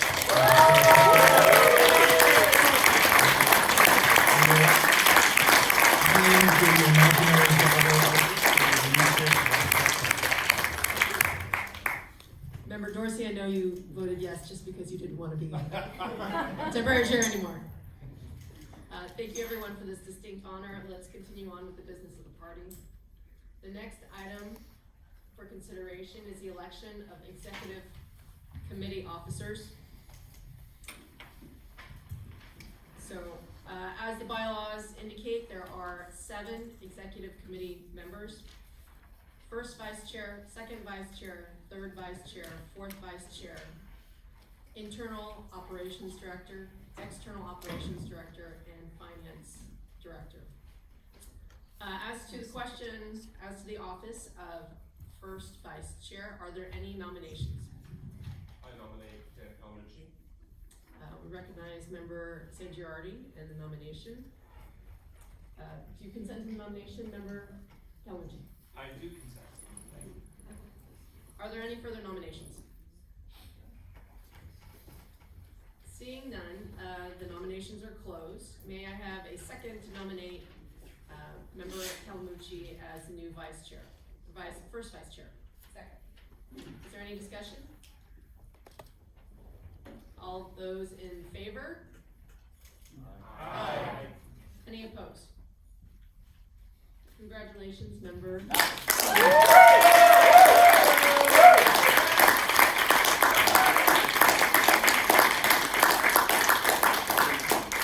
Vice Chair Calmucci. As to the office of second vice chair, the chair opens the floor for nominations. Are there any nominations? Vice Chair Calmucci. Yes, I'd like to nominate Carrie Barnes for second vice chair. Member Barnes, do you accept this nomination? I do. Consent. Are there any further nominations for second vice chair? Seeing none, nominations are closed. May I have a second to nominate member Barnes as the new second vice chair? I second. Seconded by member Chen. Is there any discussion? All those in favor? Aye. Any opposed? Seeing none, congratulations. As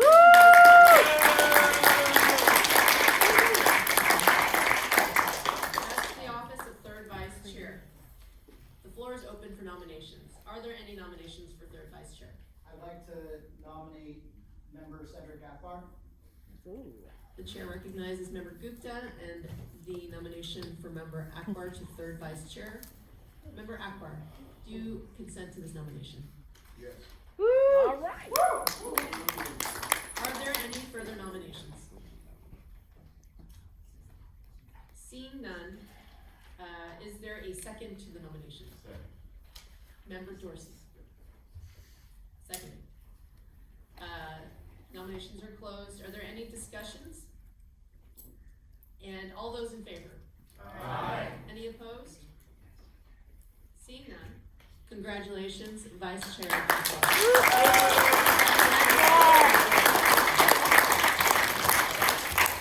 As for the position of fourth Vice Chair, nominations are open. Calmucci for Barnes and The fourth Vice Chair. Fourth. Member Sangiardi speaking, I nominate Emma Hyken to fourth vice chair.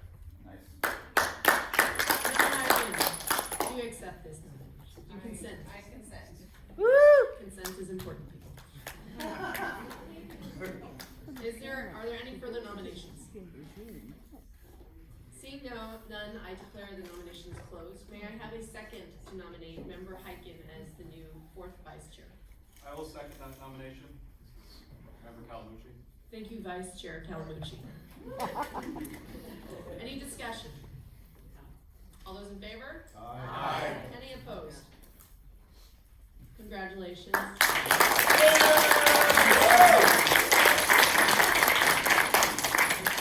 Moving on to what was formerly the treasurer, what is now the reconstituted finance director.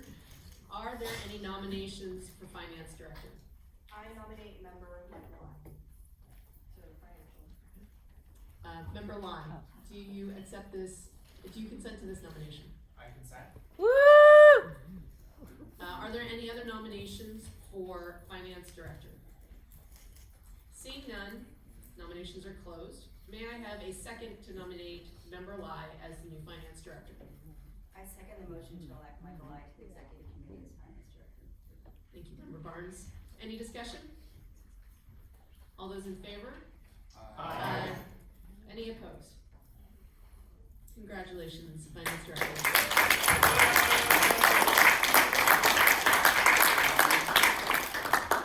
As to the office of internal operations director, the floor is open for nominations. I will nominate Member Chen to internal operations director. Member Chen, do you consent? I consent. Okay. Are there any further nominations for this position? I declare that the nominations are closed. May I have a second to nominate Member Chen? I second that nomination of Member Chen. Thank you, Member Gupta. Is there any discussion? All those in favor? Aye. Any opposed? Congratulations. That's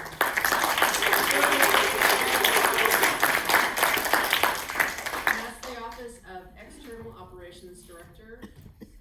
The floors are open for nomination. This is Member Ho. I nominate Lanier Coles. Member Coles. Member Coles. Member Coles. Member Oh. Do you accept this? Do you consent to this nomination?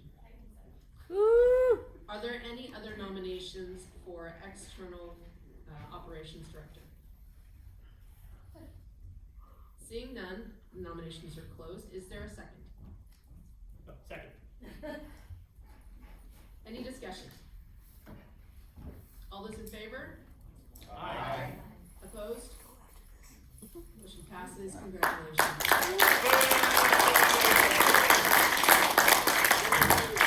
Moving on to agenda item number 12, resolution affirming the San Francisco Democratic Party's unwavering commitment to stand in solidarity with labor unions. Principal author is Vice Chair Dan Calamucci. Could I have a motion to consider this item? I'd like to make a motion to hear the item.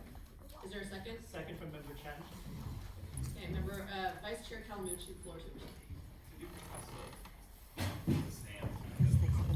Because they got consulted.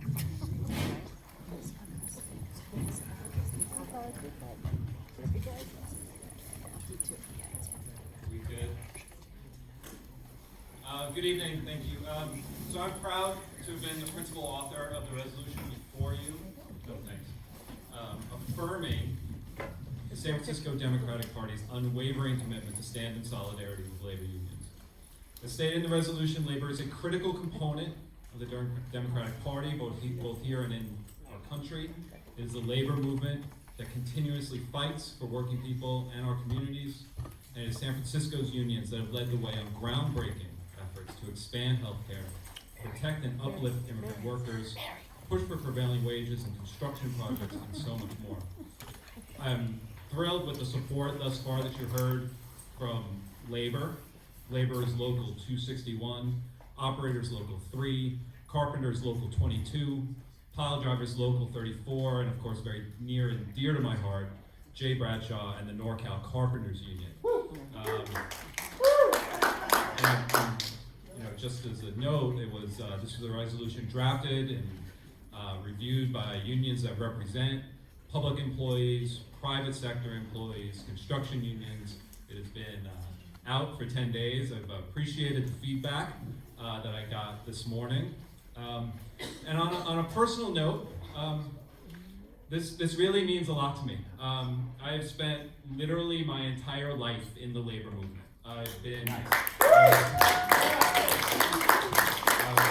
raised by a single mom, kindergarten teacher, who eventually was a steward in the United Federation of Teachers in New York. I owe everything to the labor movement.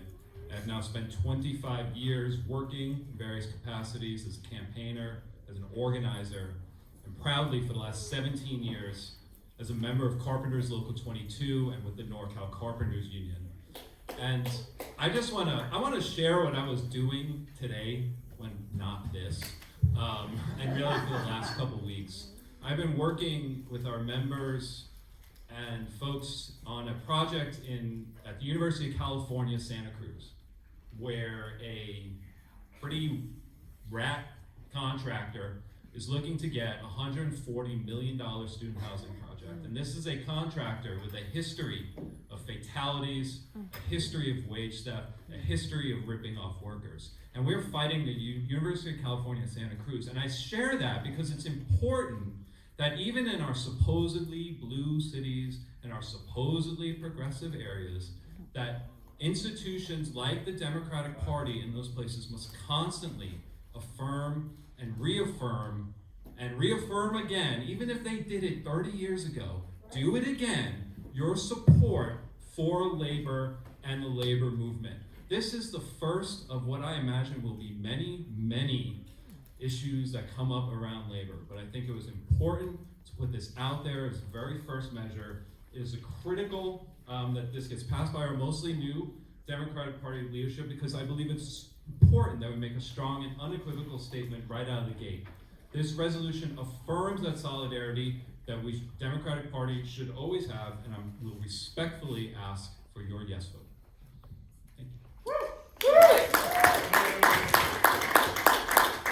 Thank you, Vice Chair Calamucci. Is there any discussion on the question? Yes. Member Alioto-Pierre. Thank you, Chair. I'd like to start by saying thank you to our new Vice Chair, Mr. Calamucci, for writing this. Clearly, San Francisco is a union town, was and always will be. What I would like to say, I will be supporting this resolution today, but I'd also like to say that moving forward, we will have another resolution before us, again, supporting labor. Only we will be incorporating a little bit more of the building trades into this and the Labor Council.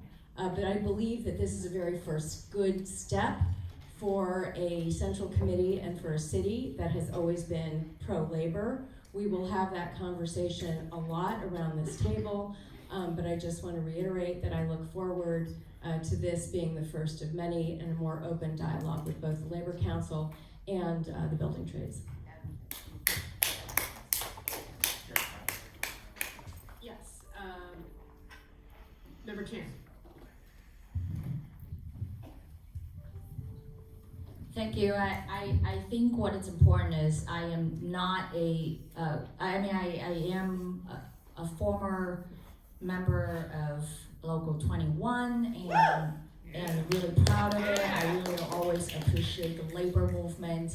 I do understand that there are times, just like Democrats, we may have our differences, but I also want to respect what we heard from public comment today from our executive director from the Labor Council, Kim Taglioni, and I think that there's clearly some divide here, and some, while I understand that we may want to bring a separate resolution forward, but I think that for me, at least today, I will be abstaining from this vote because I just am not in a space where I want to continue to further a divide.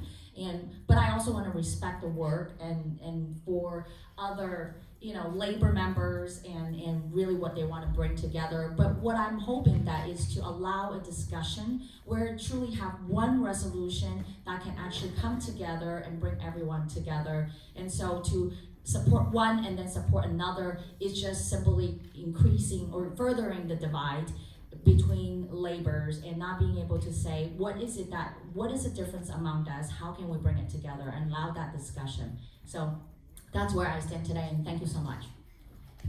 Yeah. Yeah!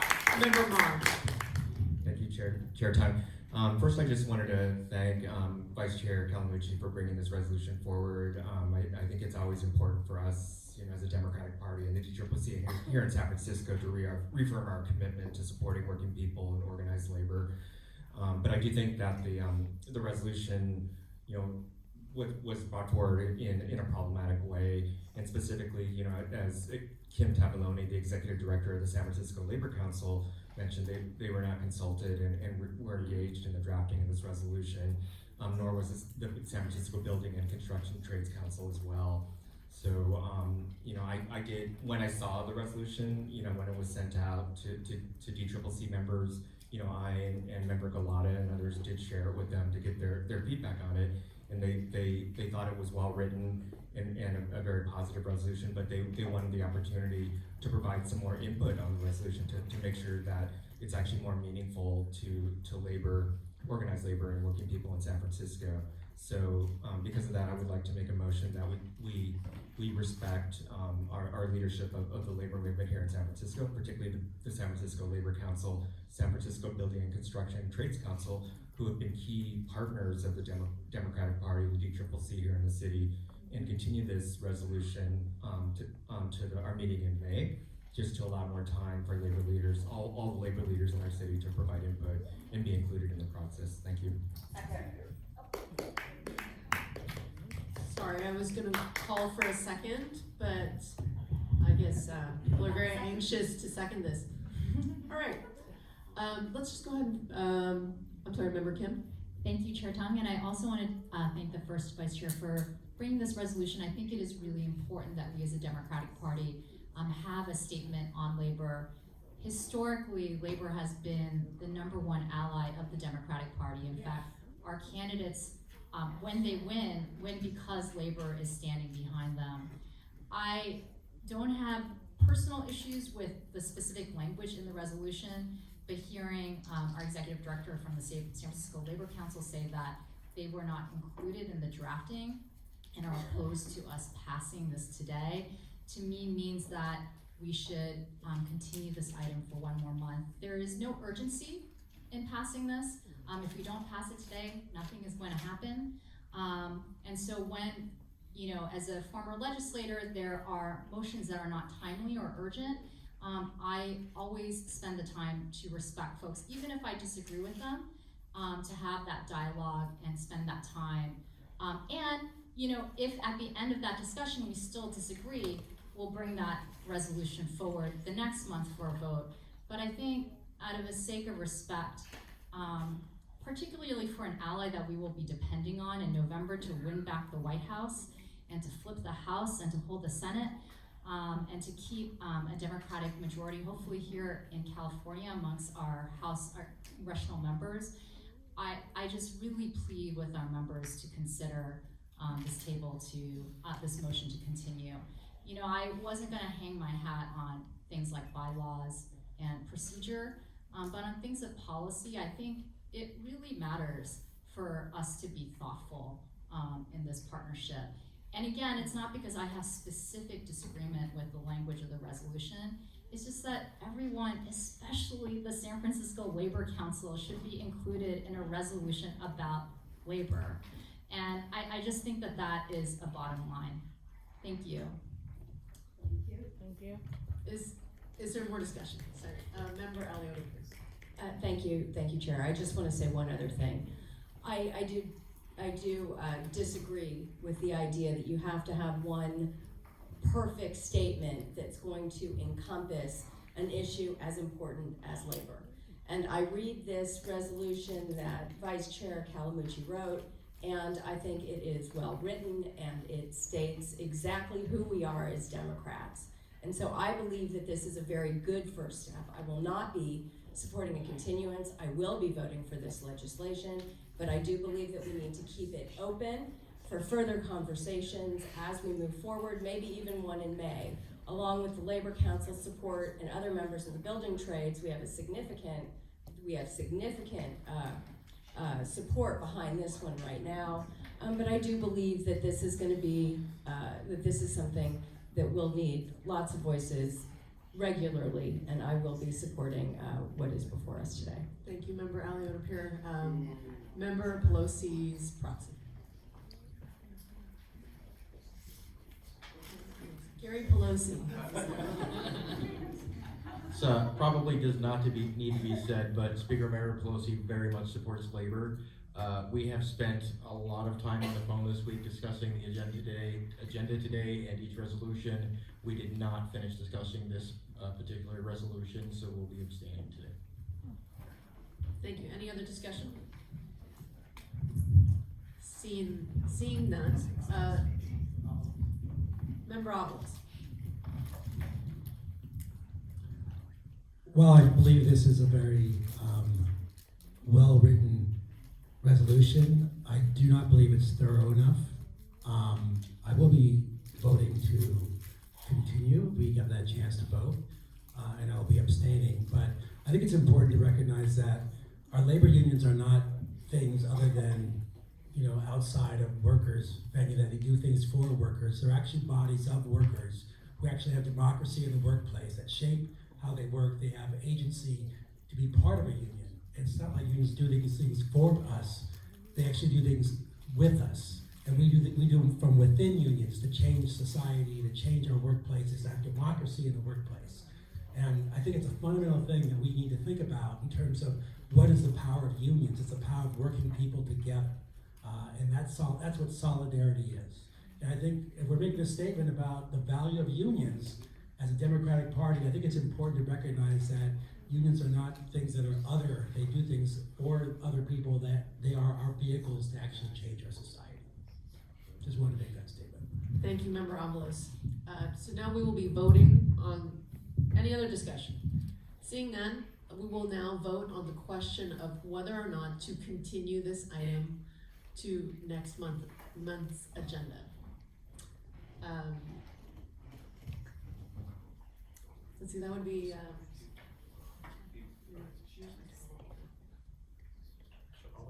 so to our Internal Operations Director, Director Chen.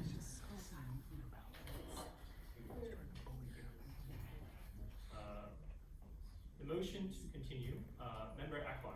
No. No. Member Alioto-Pierre. Member Alioto-Pierre, no. Member Avalos. Yes. Yes. Avalos, yes. Member Barnes. No. Member Barnes, no. Vice Chair Member Palmucci, Vice Chair Palmucci, I'm sorry, Vice Chair Barnes.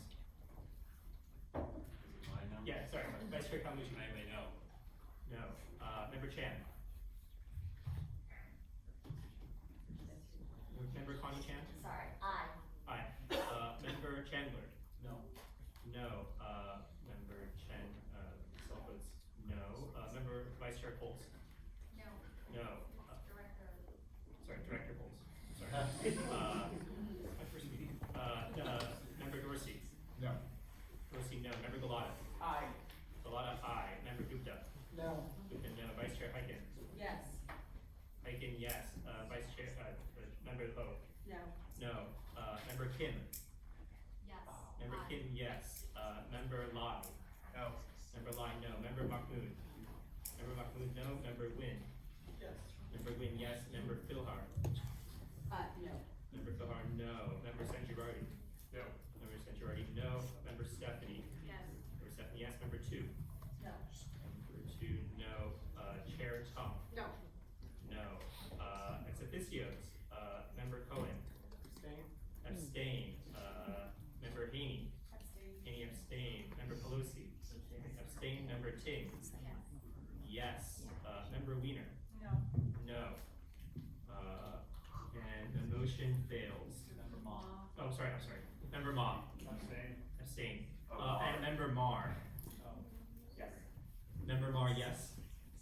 Yes. Yes. The motion fails. Boo. Is there a motion to adopt the resolution?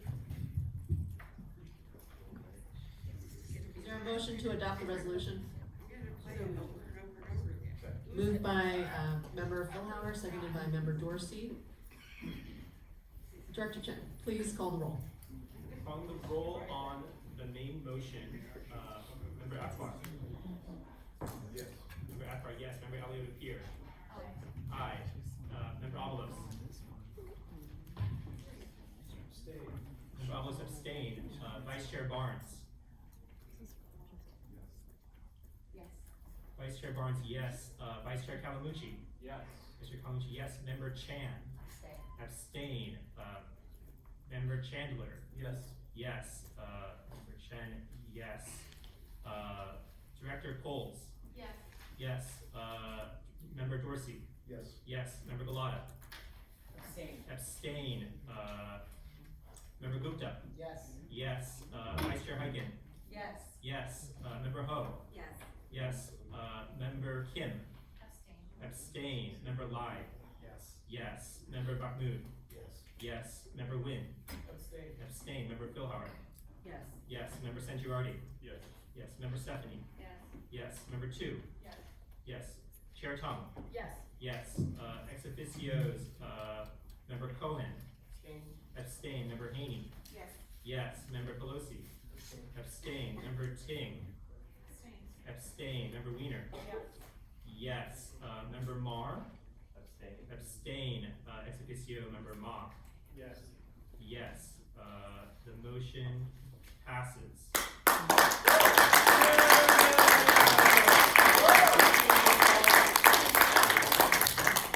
So I did fail in my duties as chair to call for co-sponsors for this resolution.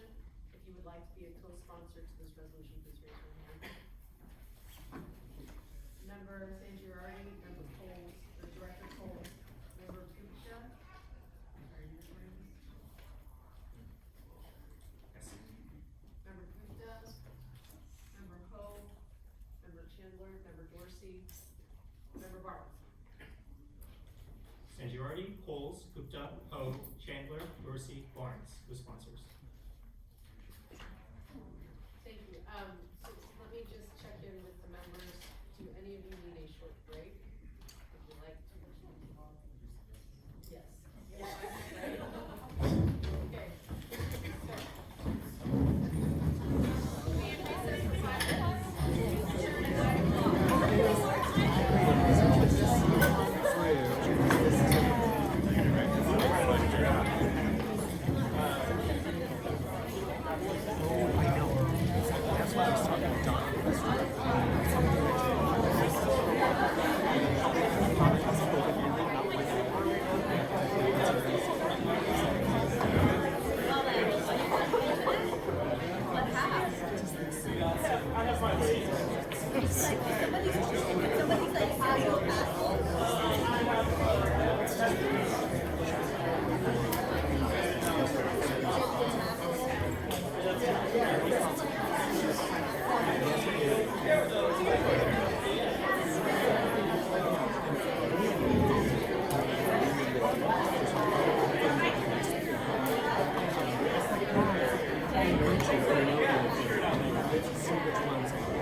So Chainsaw is the new president.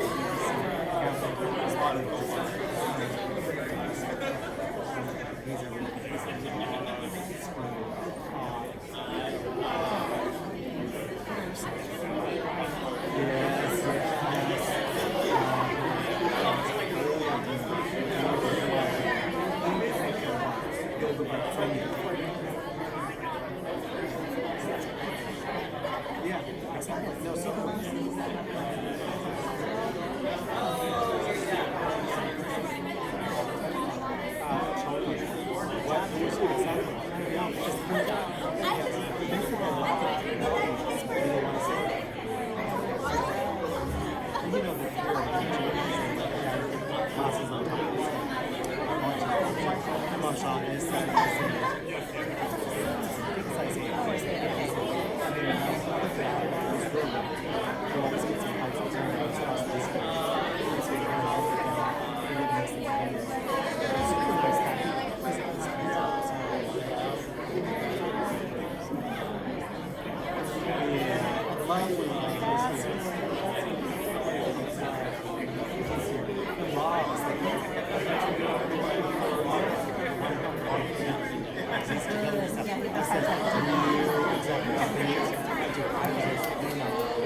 not in T7.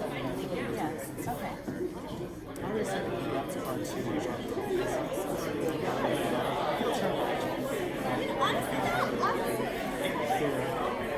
don't really know. Mixed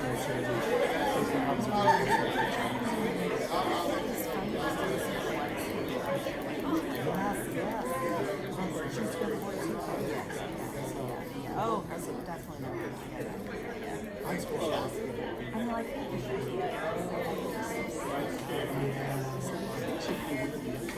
oh, absolutely. And I agree with you. Don't feed into it. Don't do that. Don't feed into it. Just make it easy.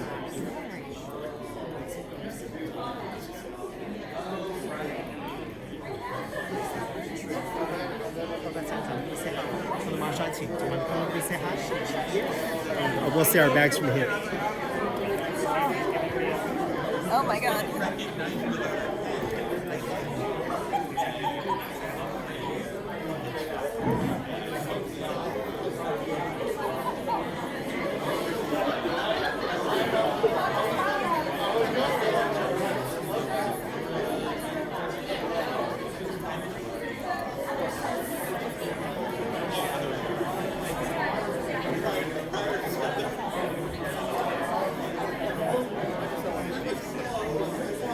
Area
Members, if we could call the meeting to order. Members, we all want to go home. Come on.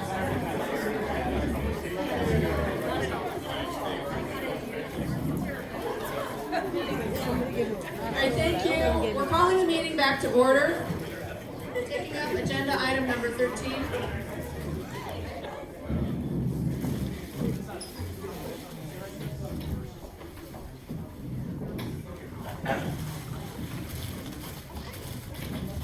Agenda item number 13.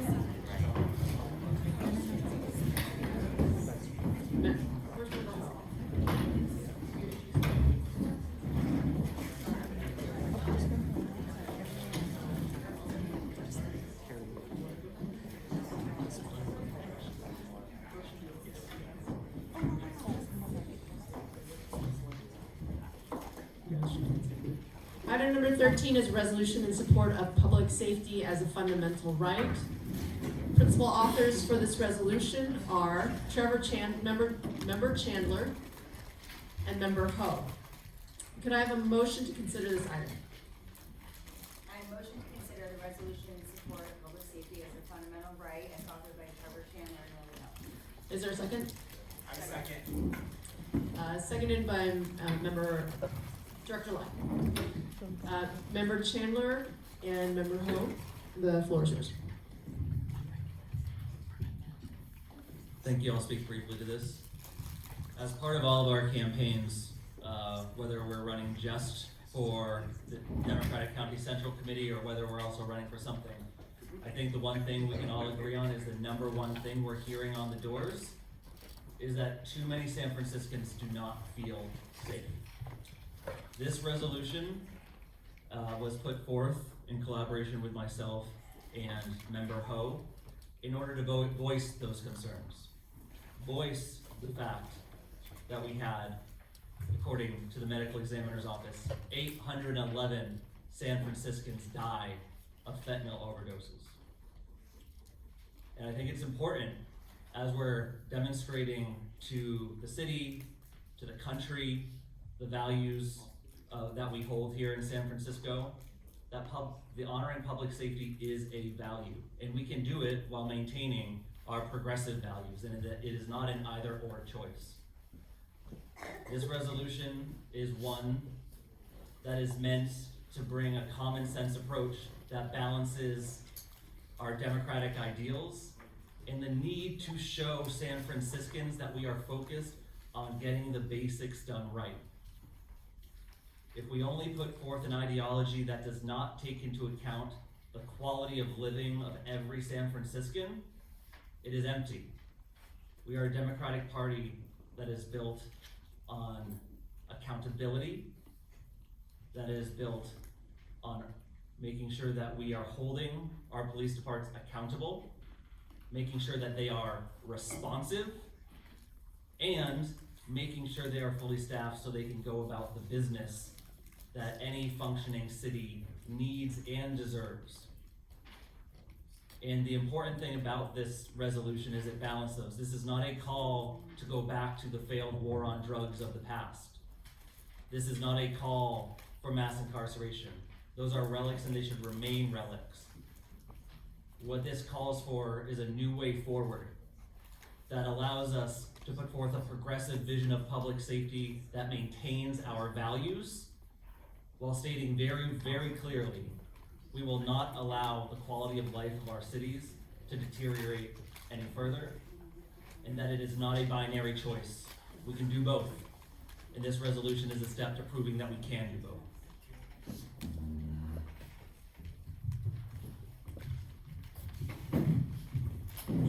Thank you, Member Chandler.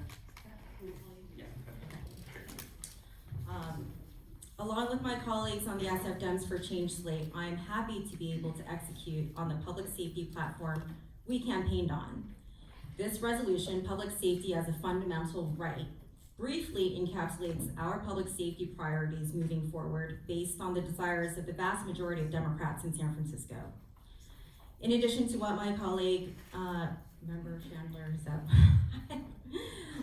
Chandler mentioned about a progressive vision for public safety, I'd like to highlight an area of public safety I believe is important to this leadership body if we are to attempt to achieve an equitable and representative Democratic Party, and that is to address sexual harassment, abuse, and assault.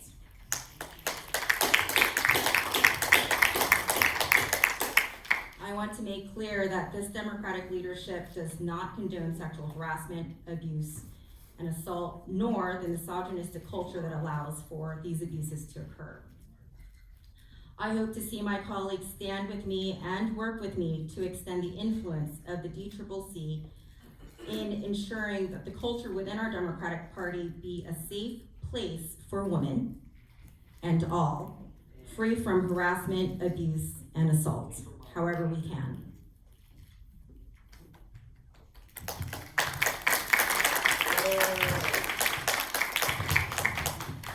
Thank you, Member Chandler, Member Ho. Are there any members who would like to be added as co-sponsors?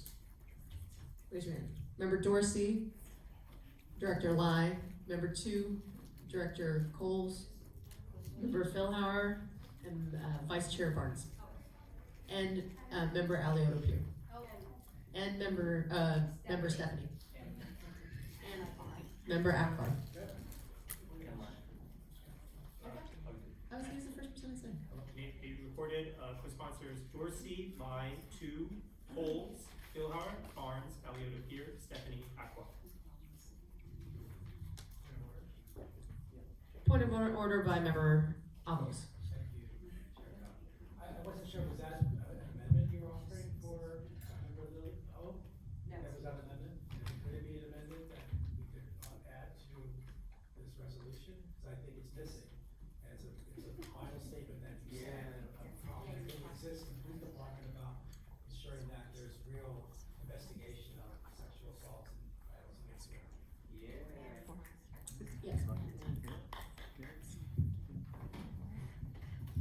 Thank you, Member Avalos, for that suggestion. I really appreciate it. I want to share with you that I've had extensive conversations with members in the community, specifically members from the San Francisco Political Women's Committee, about what we can do about this resolution, whether it be an amendment, an entire resolution on its own, or other things.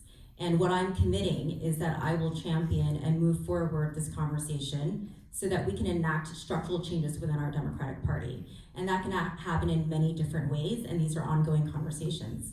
And we also feel that the language in the amendment and the resolutions that we will be putting forth in the future, in the very near future, will be inclusive of that language. So thank you.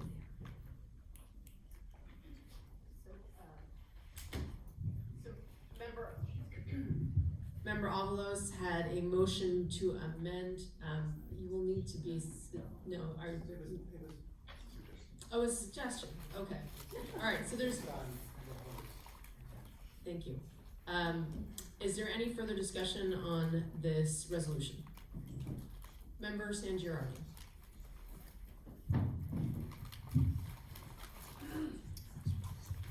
This is not a suggested amendment, but this is a I think that it's important when we talk about public safety that we also think about pedestrians. I think it's important that we think about cyclists and what we can do to actually mitigate climate change and allowing for safe streets, which means like making sure that like people that are being hit by cars aren't. We actually built a structural environment that protects pedestrians and protects cyclists and allows people alternatives to private vehicle ownership and navigating their way around the city. Thank you. Thank you, Member Sangiardi. Any other discussion?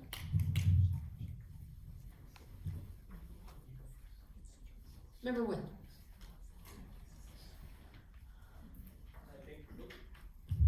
Thanks, Chair Tung.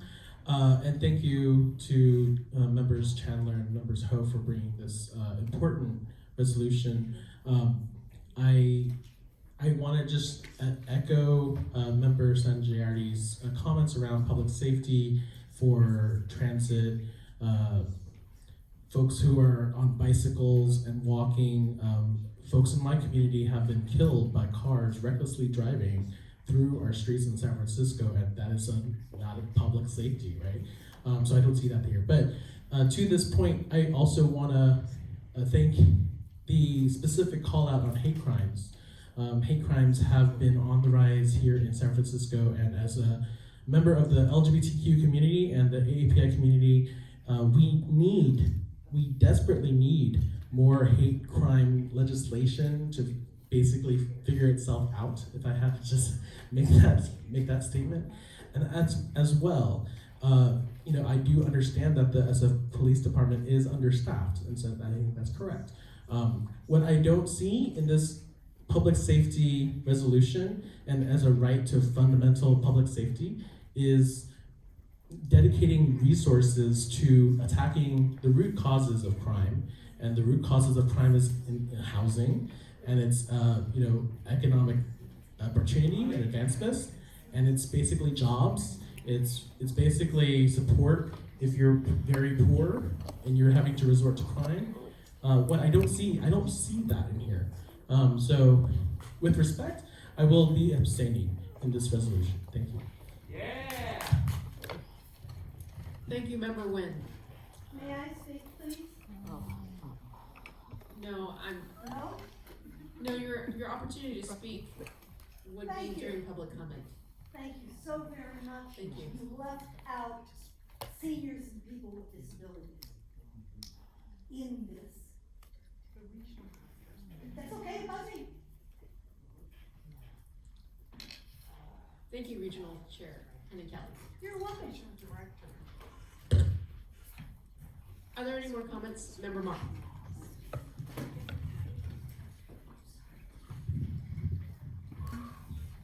Thanks, Chair Tanya. I just wanted to, first, thank members Ho and Chandler for bringing this resolution forward. But I have a lot of reservations about supporting it. I mean, certainly we're all aware that public safety is an issue that's on the top of mind of all residents in San Francisco. I think the resolution does sort of pushes a lot of buttons about, what people are feeling around public safety and it's being promoted. But it's a very simplistic resolution. Basically, it says to address all of these complex problems, we just need a fully staffed police department. So I just think it's a very too simplistic solution, and it reflects a very unsophisticated position on these complex issues for the Democratic Party. I mean, I heard Member Chandler talk about a progressive vision for public safety and refer to that. I just don't see that in the resolution. So I think this also would benefit from a little more time, to get input from other DCCC members and the public on how we can have a real public safety resolution that reflects the values, not just of the DCCC, but of the residents of San Francisco. So I will unfortunately be abstaining as well. So I want to express my appreciation to the authors of this. And while I agree that there are other things that have to be addressed, I think it's also true that while a fully staffed police department isn't going to solve all the problems, we're going to have a hard time solving anything related to public safety if we don't have a fully staffed police department. So that is just the sine qua non of public safety, without which so I feel really strongly that there are a lot of things that include safety, and certainly as somebody who represents people who live in District 6, when you talk about public safety in my district and in my neighborhood, it also includes traffic safety and pedestrian safety and bicycle safety. I think these are issues that we all have to prioritize, but I think this, within the four corners of a one-page resolution, does a good job of emphasizing where the Democratic Party should be and the message we should be sending to San Francisco Democrats. Thank you, Member Dorsey. Director Coles.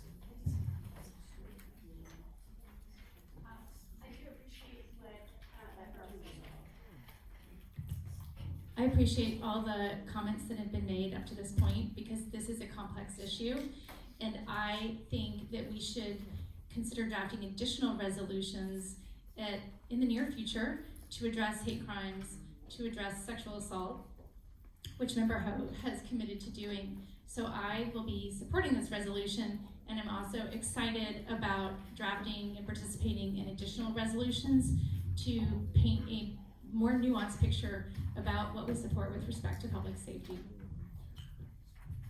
Thank you, Director Coles. Any other comments? Avalos. And I would like to be able to participate when we come to drafting other resolutions. I think it's more important, or I wouldn't say it's more important, it's important to actually not just mention the problems that we're trying to solve, but how we're going to address the problems. The only thing I hear from San Francisco officials is that we're gonna have full staffing for the police department, but we don't hear about how we're gonna recruit them, how we're gonna train them, how we're gonna deploy them. How do we actually deploy with the staffing level that we have to be effective in our deployment? What are the measures that we have for that? No one ever talks about that. And those are the ways that we can actually address crime in the city and people's sense of insecurity in the city, is that we actually put real measures in place. And I think it comes down to police accountability. I have talked to so many residents in San Francisco who actually feel that when they report crimes, the police do not respond, do not have their backs. And that's something that needs to be addressed. And what is community policing about? And what are the standards that we put forward for community policing so we can actually ensure that when we actually say we're gonna address the problems, we know how we're gonna address the problems, and we're not scaring the public when we try and do that. So I look forward to more resolutions coming forward. I'm gonna abstain from this one because I don't think it's thorough enough, and it's the same answer I hear over and over again. We just need to have full staffing, and that's not enough to actually satisfy the fear that many people in San Francisco live with about public safety. Thank you. Thank you, Member Avalos. Any further discussion? Seeing none, can we call the question? Can I have a motion to adopt this resolution? I know it's a motion to consider. So moved by Member Dorsey. Is there a second? Second. Member Aliotta Pierre. Director Chen, can you call the roll? Calling the roll, motion to adopt the resolution, starting with elected members, Member Akbar. Yes. Or Vice Chair Akbar, I'm sorry. Yeah, Vice Chair Akbar, yes. Member Aliotta Pierre. Aye. Aye. Member Avalos. Abstain. Abstain. Vice Chair Barnes. Yes. Yes. Vice Chair Kalamucci. Yes. Yes. Member Chan. Aye. Aye. Member Chandler. Yes. Yes. Director Chen, yes. Director Coles. Yes. Yes. Member Dorsey. Yes. Dorsey, yes. Member Galata. Abstain. Abstain. Member Gupta. Yes. Gupta, yes. Vice Chair Hyken. Yes. Hyken, yes. Member Ho. Yes. Member Ho, yes. Member Kim.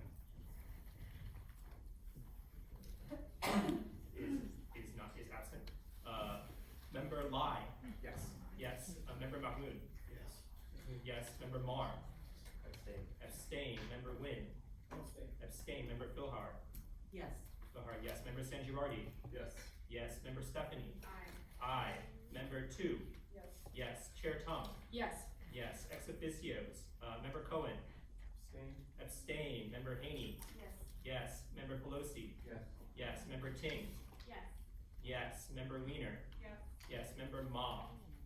Yes. Yes. Has anyone not been counted? By a vote of, has anyone not been counted? Member Lai, did you call him? Member Mars been counted? Oh, okay, sorry. Then by a vote of 24 yes, 0 no, and 5 abstentions, 1 absent, this measure passes. The motion passes. Congratulations, members. Moving on to item number 15, item number 14, this is a resolution declaring the San Francisco Democratic Party to be pro-housing. Principal authors are Director Chen and Vice Chair Barnes. Could I have a motion to consider this item? I make a motion to give the resolution on housing. Member Gupta. Is there a second? Second. Seconded by Member Sangivardi.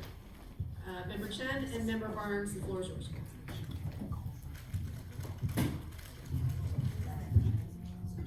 Can you hear me? Okay, great. Yes, Vice Chair Barnes, and I'm honored to be co-authoring the resolution declaring the San Francisco Democratic Party to be pro-housing. I'm just going to read the first whereas clause, which sets out the vision for San Francisco to be pro-housing, which I hope as DCCC members we can agree to. We believe that abundant and affordable housing is essential for a vibrant, inclusive, and diverse city. And I think as San Franciscans, we can at least all agree on that. I'm honored, again, to be introducing this. Housing is a deeply personal issue for me, one which I'm passionate about and committed to.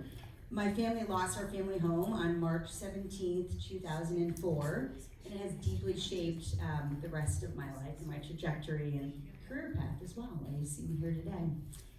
If there had been abundant housing and supply at all income levels, we, my family, could have stayed in our hometown. Currently here in San Francisco, we see similar displacement of families and individuals who are being priced out, who are having to suffer long commutes, and who have limited options. And if that doesn't pull your heartstrings, then just do the math. We have too much demand and not enough supply. We also have the state trying to keep us honest on our promises. So it's with this perspective that I drafted, along with Mike, the housing resolution, committing the San Francisco Democratic Party to do more together. So I would love, on that note, to hand the mic, the proverbial mic, over to Mike, so that if you wanted to address maybe some of the technical questions that came up since we drafted it, and in general, what we're trying to encompass. Thank you. If it pleases the chair. I feel like everybody in San Francisco has a housing story. If you talk to a stranger, you can ask them and they will most likely tell you everything about their housing situation, or about their friend's housing situation, or their relative's housing situation. My current thing is I'm planning on moving in with a partner, and trying to find a new place is causing some stress in my relationship. But that is my housing story, and I'm sure most of you have one as well. I think housing, if we look at the agenda and on the resolutions, we know that housing affects everything. We know we want to be pro-labor, but union workers can't afford to live in San Francisco. We want to be for public safety, but our emergency workers find it hard to live in San Francisco. We want to be for public education, but our teachers and our janitors and the people who work for the public education district find it hard to live in San Francisco. We have gotten into this problem through 40 years of decisions that San Francisco has made, some of them very well-meaning. And this resolution is a chance for San Francisco and the San Francisco Democratic Party to say yes. To say yes to housing built by labor with prevailing wages, and built by labor including the NorCal carpenters. To say yes for housing that's affordable to union workers, emergency responders. To say yes to permanent supportive housing for people who are formerly homeless with wraparound services, including substance abuse treatment. It's to say yes to subsidized affordable housing, and that subsidy can come from both the government and also the private sector. And to say yes to market rate housing, because so many people in San Francisco do rely on market rate housing. And so for all these reasons, I please urge this committee to adopt this resolution. Thank you.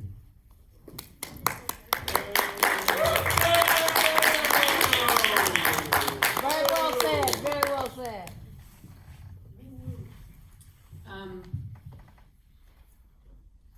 Yes, Member Pelosi, Gary Pelosi. So I apologize, this is the second and last item that we did not discuss thoroughly today, so Speaker Pelosi will be abstaining on this today.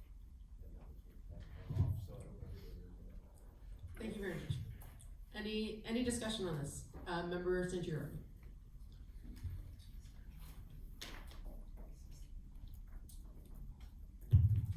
I just want to put out there for everyone to know that the single greatest indicator of your personal CO2 contributions from your lifestyle, your participation in climate change and exacerbating it and climate arson, is how dense of a neighborhood you live in.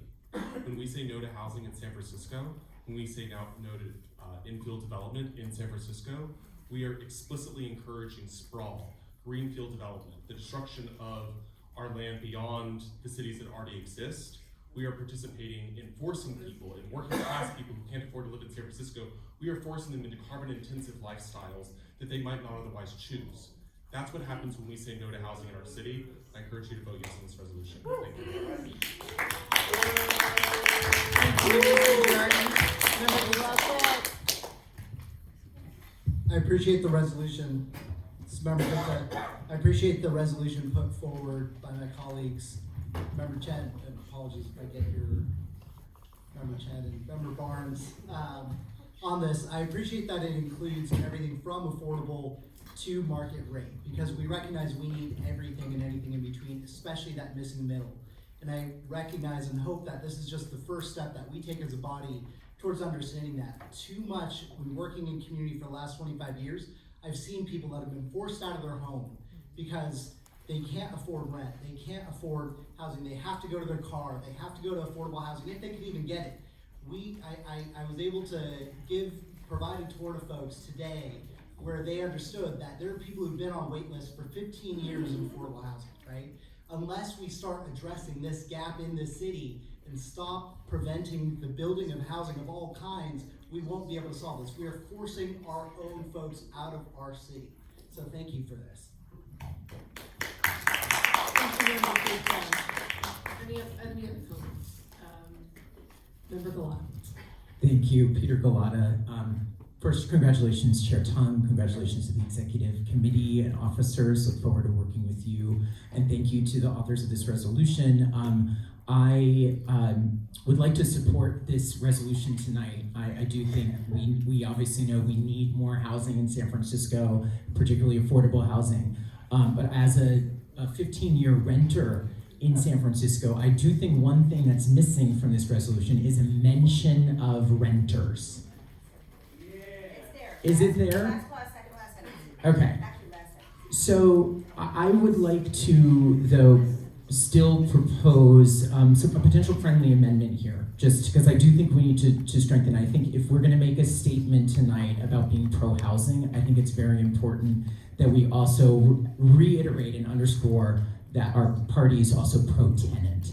When we are in a city where 60% of us rent, we need to be represented and in the conversations about housing as well. And I do know that this resolution primarily focuses on housing production, which we know is an important part of this equation.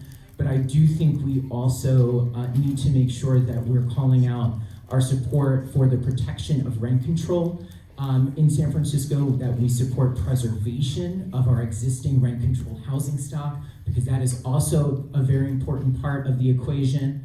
And also making sure, as we've talked about and folks have shared, is housing insecurity and displacement. And we know that also protecting renters from unfair evictions is also part of the housing equation in San Francisco. So I would like to propose, I hope this is a friendly amendment, just to the first resolved clause. And I have copies of this. I don't think I have enough for everyone, but we can circulate just so folks can see what is being proposed. But I would like to offer this amendment. So the first resolved clause would state that the San Francisco Democratic Party declares it is pro-housing and will support policies to build more housing at all affordability levels, including subsidized affordable and market rate housing across the city of San Francisco, and will continue to advocate for renters and rent control protections, the preservation of rent-controlled housing stock, and policies that protect tenants from unfair evictions.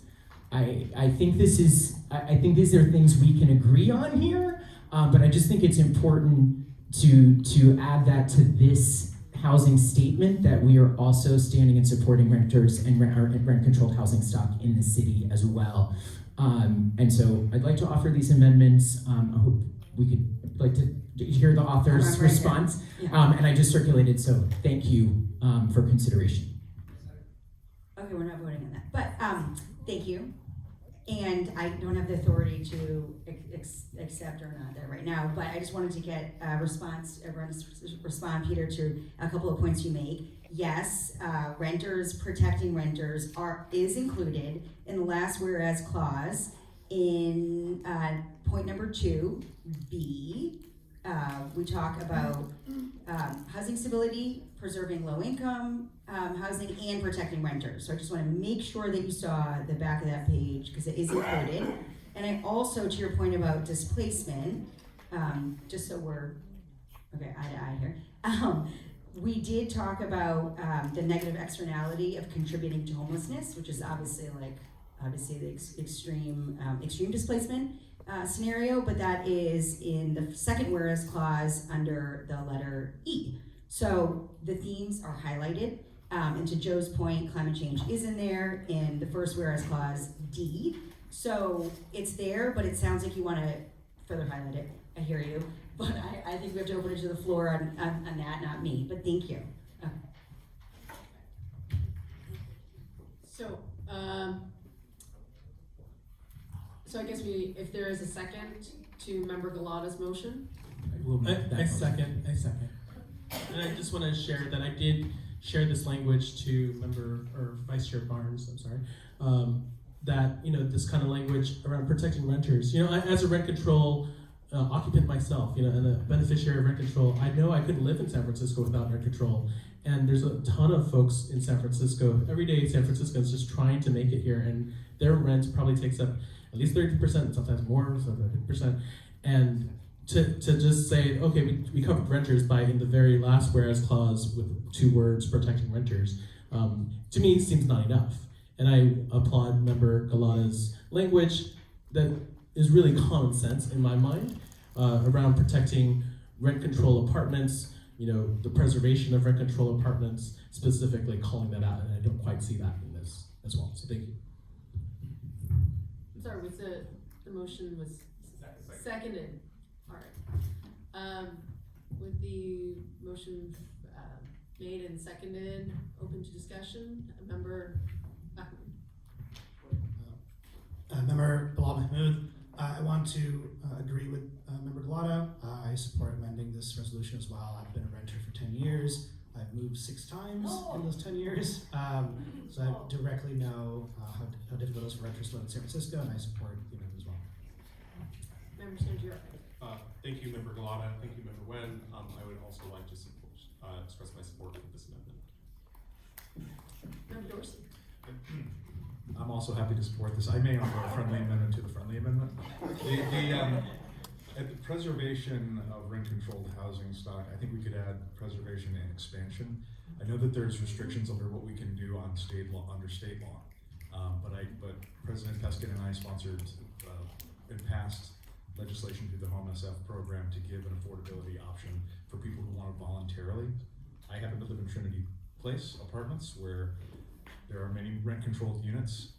This is post-1979, so it's not something that they have to do, but they agreed to do it as a development right. And that's the way that we should be doing more to expand rent control and the stability that goes along with that. So thank you for this amendment. I'll support it. Would you take it? Okay.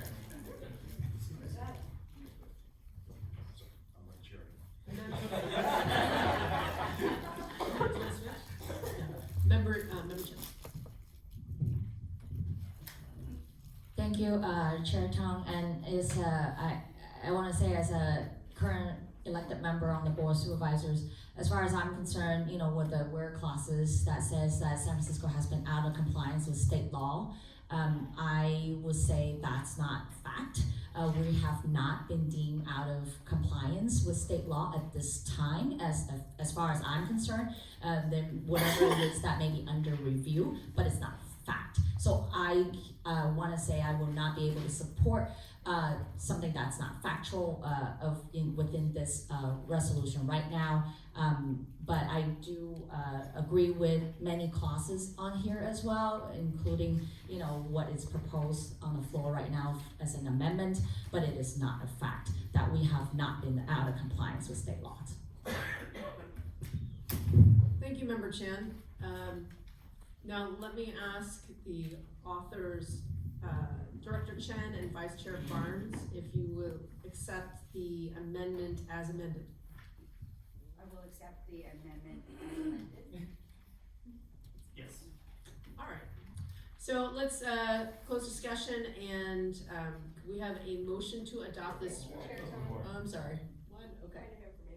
Yes. Member Alioto.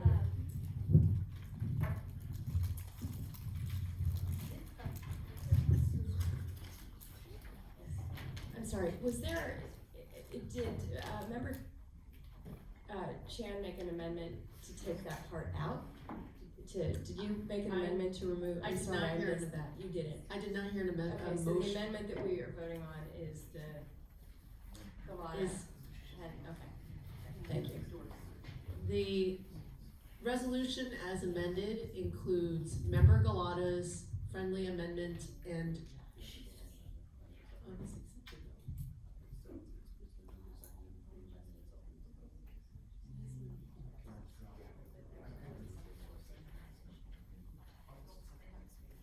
all right. So we would need to vote on whether or not the resolution would be amended as suggested by Member Galata and Member Dorsey. Correct. Okay. All right. Let's vote. Call the roll. On the motion, This is only amendments, right? Yes. roll call vote on the motion to amend, first move Galata, seconded by Wynn. Member Akbar? Yes. Yes. Member Alioto-Pierre? Aye. Member Avalos? Aye. Aye. Member Barnes? Aye. Or Vice Chair Barnes, sorry. Aye. Vice Chair Kalamucci? Aye. Aye. Member Chan? Aye. Aye. Member Chandler? Yes. Yes. Chen, yes. Director Coles? Yes. Yes. Member Dorsey? Yes. Yes. Member Galata? Yes. Yes. Member Gupta? Yes. Yes. Member Hyken? Yes. Or Vice Chair Hyken, yes. Member Ho? Yes. Yes. Member Kim? Yes. Yes. Member Lai? Yes. Yes. Member Mahmood? Yes. Yes. Member Mar? Yes. Yes. Member Wynn? Yes. Yes. Member Philhar? Yes. Yes. Member Sangiardi? Yes. Member Stephanie? Yes. Yes. Member Tu? Yes. Yes. Chair Tong? Yes. Yes. Ex officios, Member Cohen? Yes. Yes. Member Haney? Yes. Yes. Member Pelosi? Yes. Yes. Member Ting? Yes. Yes. Member Wiener? Yes. Yes. Are there any other people who have not yet voted? Ma, yes. Member Ma, I'm sorry. Member Ma? Yeah. Yes. Yes. So the motion to amend based on Member Galata and Member Dorsey's amendments has passed. Can I have a motion to adopt the resolution as amended? So moved. It's not a question, I didn't know discussion was closed on the resolution itself, but when there's a motion to amend on the floor, then the discussion is limited to that motion to amend. Yeah. Right.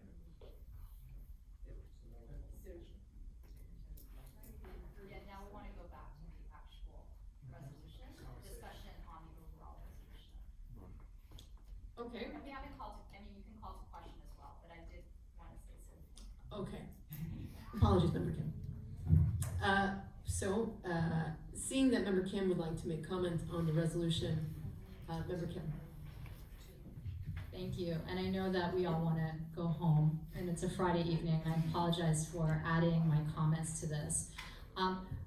You know, I think like many of the resolutions before, I think resolutions of this nature that are speaking to a broad aspect of policy do deserve additional time in committee, so that more can be included.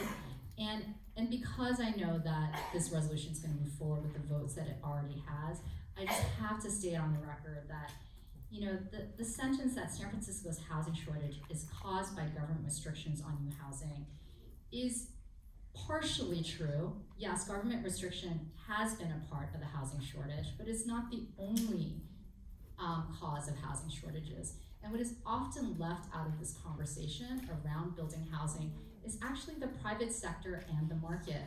There used to be a time when developers built housing and were okay with 5 to 9% profit margins. You can't get financing now if you're not gonna deliver to over 20%, right, in the double digits. And this is certainly when I was supervisor, I'm not clear what the expectations are now post-COVID, but there's nothing in this resolution that talks about how our free market system has exacerbated this housing crisis that we've had. When I served on the Board of Supervisors, I represented the district that was building 80% of the residential and commercial development of the city, and I supported it. But one of the most difficult things about supporting development in my district is that when we didn't build housing, low-income, working class, and middle-class households were displaced. And when we built housing, low-income, working class, and middle-class households were displaced.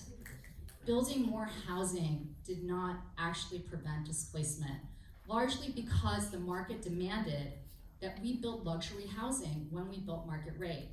And when we didn't even build luxury housing, when we were just building what is considered market rate, they were building at 270% of AMI, meaning a family of 4 that is making $270,000 a year. I don't know how many households here make that much, and therefore can even afford to live in just the average market rate units that we were building, not the luxury skyscrapers that we were building downtown. So I think it's disingenuous to say that just building housing alone is gonna house working class and middle class people, which is a comment that I've heard over and over again tonight. There are many factors that lead to housing and not. And just for a little bit of history, you know, in this country, when government actually was in the business of building housing between 1940 and 1980, when we built hundreds of thousands of units, leading up to 1 million units of public housing, we didn't have a homelessness crisis. And it was when, you know, when policies of austerity that Reagan helped to usher in, where he wanted to have less regulation and less taxes, leading to the largest tax breaks in this country's history. He had to find that money somewhere, and a lot of that money came out of slashing HUD over 2 presidential administrations, where we slashed HUD's budget by 50%. And none of that is in this resolution as well. It says when we talk about what is causing the affordability crisis, not the housing crisis, the affordability crisis, which is what I really believe that we care about, then those items should be included here. The history, the causes, and to leave out the impact that investors and the private market has had on this housing situation, I think is a large gap and a large gaping hole in this narrative, and is also very disingenuous. So I just proffer that. I think it's an important element for us to discuss.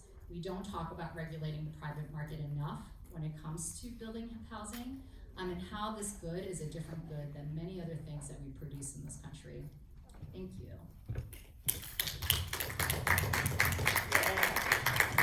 Thank you, Member Kim. Any other discussion on the motion as amended, or the resolution as amended? Member Avalos. Member Avalos, thank you. You're in my blind spot. I'm sorry. It has only where the placement of where you were sitting, nothing else. I wanted to appreciate the comments that Member Kim made tonight. I've had a lot of difficulty accepting this resolution. I understand the intent. I understand the need to build housing at all levels. When I talked at the beginning of the meeting about having lots of tools in our tool bag to be able to address our city's challenges, that means that we have to look at the problems in a multifaceted way and not just looking at things in a very fundamental way. I wrote down, when I was reading this resolution, I wrote down in my notes, if all you have is a hammer, everything looks like a nail. If we're just looking at one aspect of how we're going to address our housing problem, we're not going to be able to solve the entire housing problem. We might be able to solve it for people on the market rate side when the market conditions change and the cost of delivering, material for building actually go down, and that might help. There's also market rate housing includes within it affordable housing, and we have inclusionary laws that actually ensure that happens. The city puts forward, and the state puts forward, and the federal government has tax breaks for the development of housing. That also contributes to what kind of housing we build. There's banks that finance housing that actually create the conditions that make it very difficult to build housing that is affordable and below market rate within the market. So there's just many premises that are in here that I just don't think add up to a real solution in housing. And we appreciate the intent. Housing is a right, and no one should feel the lack of housing. Just reading some of the things that cause displacement, there are many factors that cause displacement beyond just the the inability to build housing. And I really appreciate adding tenant rights in here because that's a major part. Someone talked about the housing stories that we have. I'm living one story that's multifaceted, that's gone on for like the 34 years I've been in San Francisco. That doesn't end, and today I had a house that flooded, and I'm bailing out water in my house. That's one thing. So many households don't even have the ability to actually, they own a home, they don't even have the ability to actually preserve their home. And when they can't preserve their home, they can't pass it on to the next generation. And then you see them, the out-migration of working class families, mostly black, over the past many years. That's not addressed in this. And so I'm gonna, I actually want to actually make a friendly amendment, but it might not be considered friendly. At the very end of the whereas clauses, I think there should be a distinction between market rate and affordable housing that doesn't include subsidized affordable housing. And if I would, my amendment would be to strike the word subsidized before, in the resolve clause, before the word affordable. That would make this, I think, more in line with that there isn't like this spectrum of this break between affordable and market rate, that we should be looking at all of it, the system together, and all the levels of affordability. But we should be building, according to our housing element, 46,598 units that are below market rate by 2031. The city is not near being able to do that, nor is it moved at the resources that it needs to do that. In November, there'll be a regional housing bond that is very likely to be on the ballot. It'll be $20 billion, and I hope that our committee can unite together to fully support that and make sure we have a strong campaign that can, show that San Francisco is going to do our part to pass, an affordable housing bond that will actually lift up many of the boats that are sinking right now for the lack of affordability in San Francisco. So my motion is that we strike the word of subsidized before affordable, and then and I hope to have support of that. Thank you very much. I'm sorry, can we just do this, I think we can do this a little bit more simply. Member Director Chen and Vice Chair Barnes, do you accept this friendly amendment striking the word subsidized? I accept the amendment to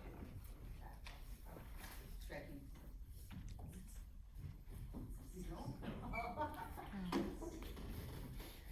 No, you don't accept. I do not accept. Okay, all right, so is there a second then? Second is coming from Member Aliota Pierre. All right, any discussion?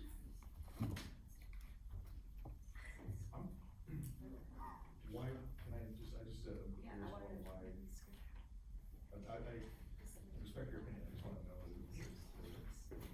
what do you vote?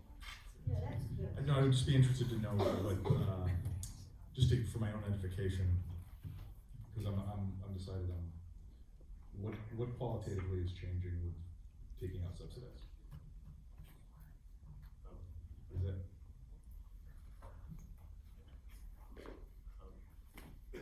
From a policy perspective, I'd like to recognize that most our below market rate housing is paid for by somebody, right? It is paid for by a private developer because of inclusionary housing. It is paid for by city governments through local bonds, and there is a world, we would hope, where market rate housing becomes affordable.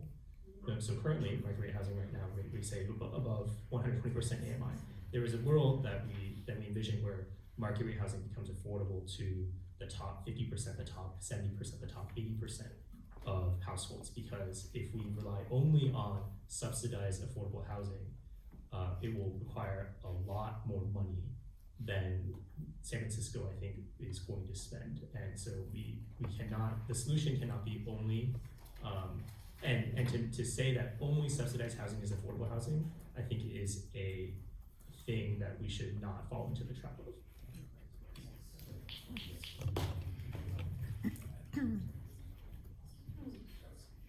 Okay,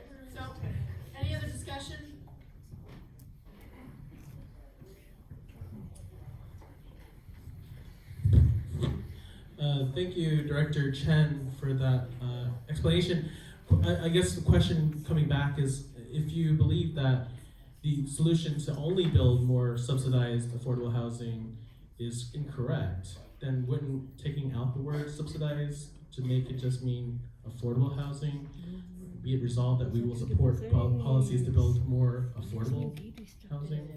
Wouldn't that, subsidized or not, would that be more in line with what you just mentioned?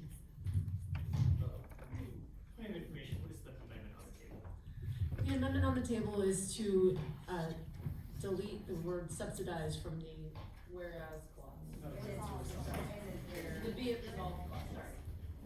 In the be it resolved clause, therefore be it resolved that the San Francisco Democratic Party declares it is pro-housing and will support policies to build more affordable and market rate housing across the city and county of San Francisco rather than to build more subsidized affordable and market rate housing. Yes, I still oppose this amendment because it creates implicitly a dichotomy that market rate housing is unaffordable. Always and forever.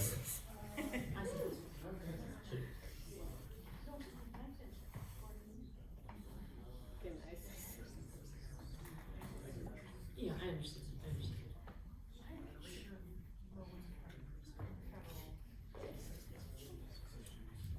Okay, so then, we will vote on the motion to strike the word subsidized that was, made by member Avalos and seconded by member Alioto-Pierre.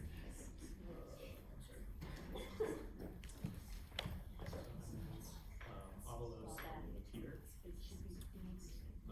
Taking the roll call on the motion to amend, Vice Chair Akbar. Vice Chair Akbar, no. Member Alioto-Pierre. Aye. Member Avalos. Aye. Vice Chair Barnes. Aye. Vice Chair Kalamucci. No. No. Member Chan. Aye. Aye. Member Chandler. Yes. Aye. Director Chen, no. Director Coles. No. No. Member Dorsey. No. No. Member Galata. Aye. Aye. Member Gupta. Abstain. Abstain. Member Hyken, Vice Chair Hyken. Aye. Vice Chair Hyken, aye. Member Ho. No. Ho, no. Member Kim. Aye. Kim, aye. Member Lai.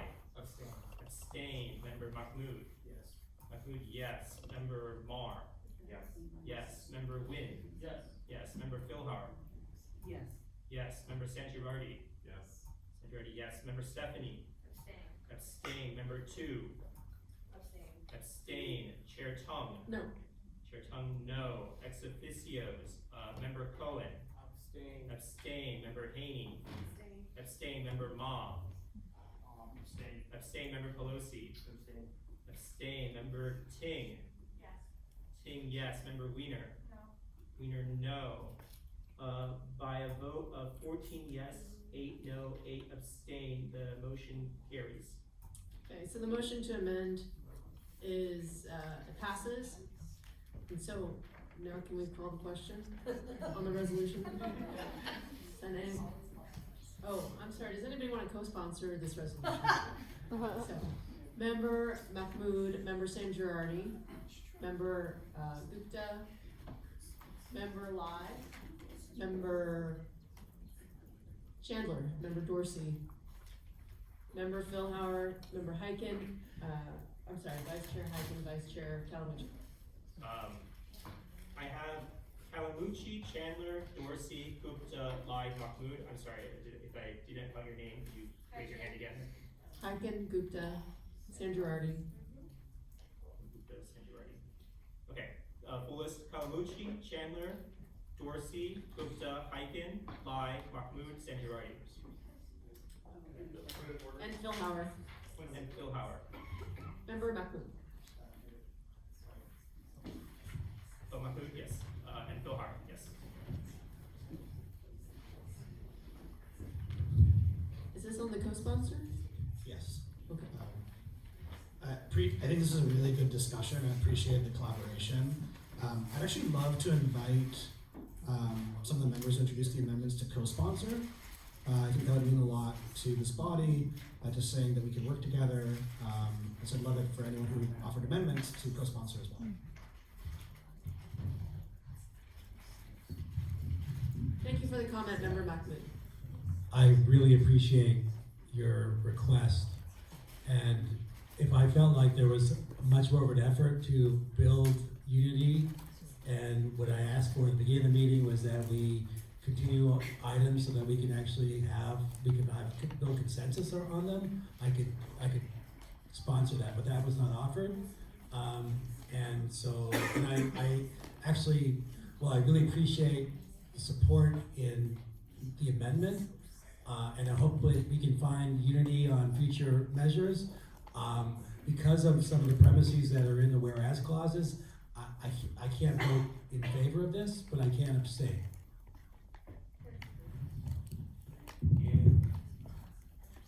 Member Galano, would you care to co-sponsor?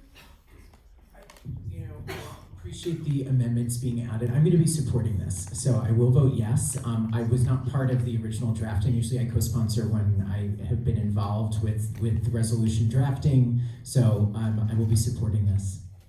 Thank you very much. Can we call the question? Is there a motion to call the question? Member Drury moves, seconded. Dorsey seconded. Call the roll, please. Motion to adopt Sangiardi, Dorsey. Right? Yeah. Motion to adopt the resolution. Motion to adopt the resolution, primary mover Sangiardi, seconded by Dorsey. Calling the roll. Vice Chair Akbar. Yes. Yes. Member Elliott Appear. Aye. Member Olives. Abstain. Vice Chair Barnes. Aye. Aye. Vice Chair Calamucci. Aye. Aye. Member Chan. Abstain. Abstain. Member Chandler. Yes. Yes. Director Chen, yes. Director Coles. Yes. Yes. Member Dorsey. Yes. Yes. Member Galata. Yes. Yes. Member Gupta. Yes. Yes. Vice Chair Hyken. Yes. Yes. Member Ho. Yes. Yes. Member Kim. Abstain. Abstain. Member Lai. Yes. Yes. Member Mahmood. Yes. Yes. Member Mar. Yes. Yes. Member Wynn. Yes. Yes. Member Kilhar. Yes. Yes. Member Sangiardi. Yes. Yes. Member Stephanie. Aye. Aye. Member 2. Yes. Yes. Member Tom. Yeah. Chair Tom. Yes. Chair Tom, yes. Ex officios. Member Cohen. Member I'm Cohen. sorry. Abstain. Abstain. Member Haney. Yes. Yes. Member Ma. Yes. Yes. Member Pelosi. Abstain. Abstain. Member Ting. Yes. Yes. Member Wiener. Yes. Yes. Has anybody not voted? By a vote of 25 yes, 0 no, 5 abstain, this resolution is adopted.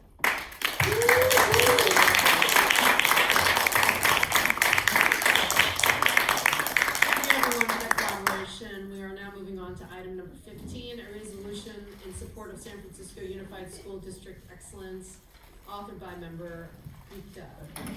Could I have a motion to consider this item? So moved. Moved by Director Chen. A second? Second. Seconded by Member Ho. Member Gupta. Floor is yours.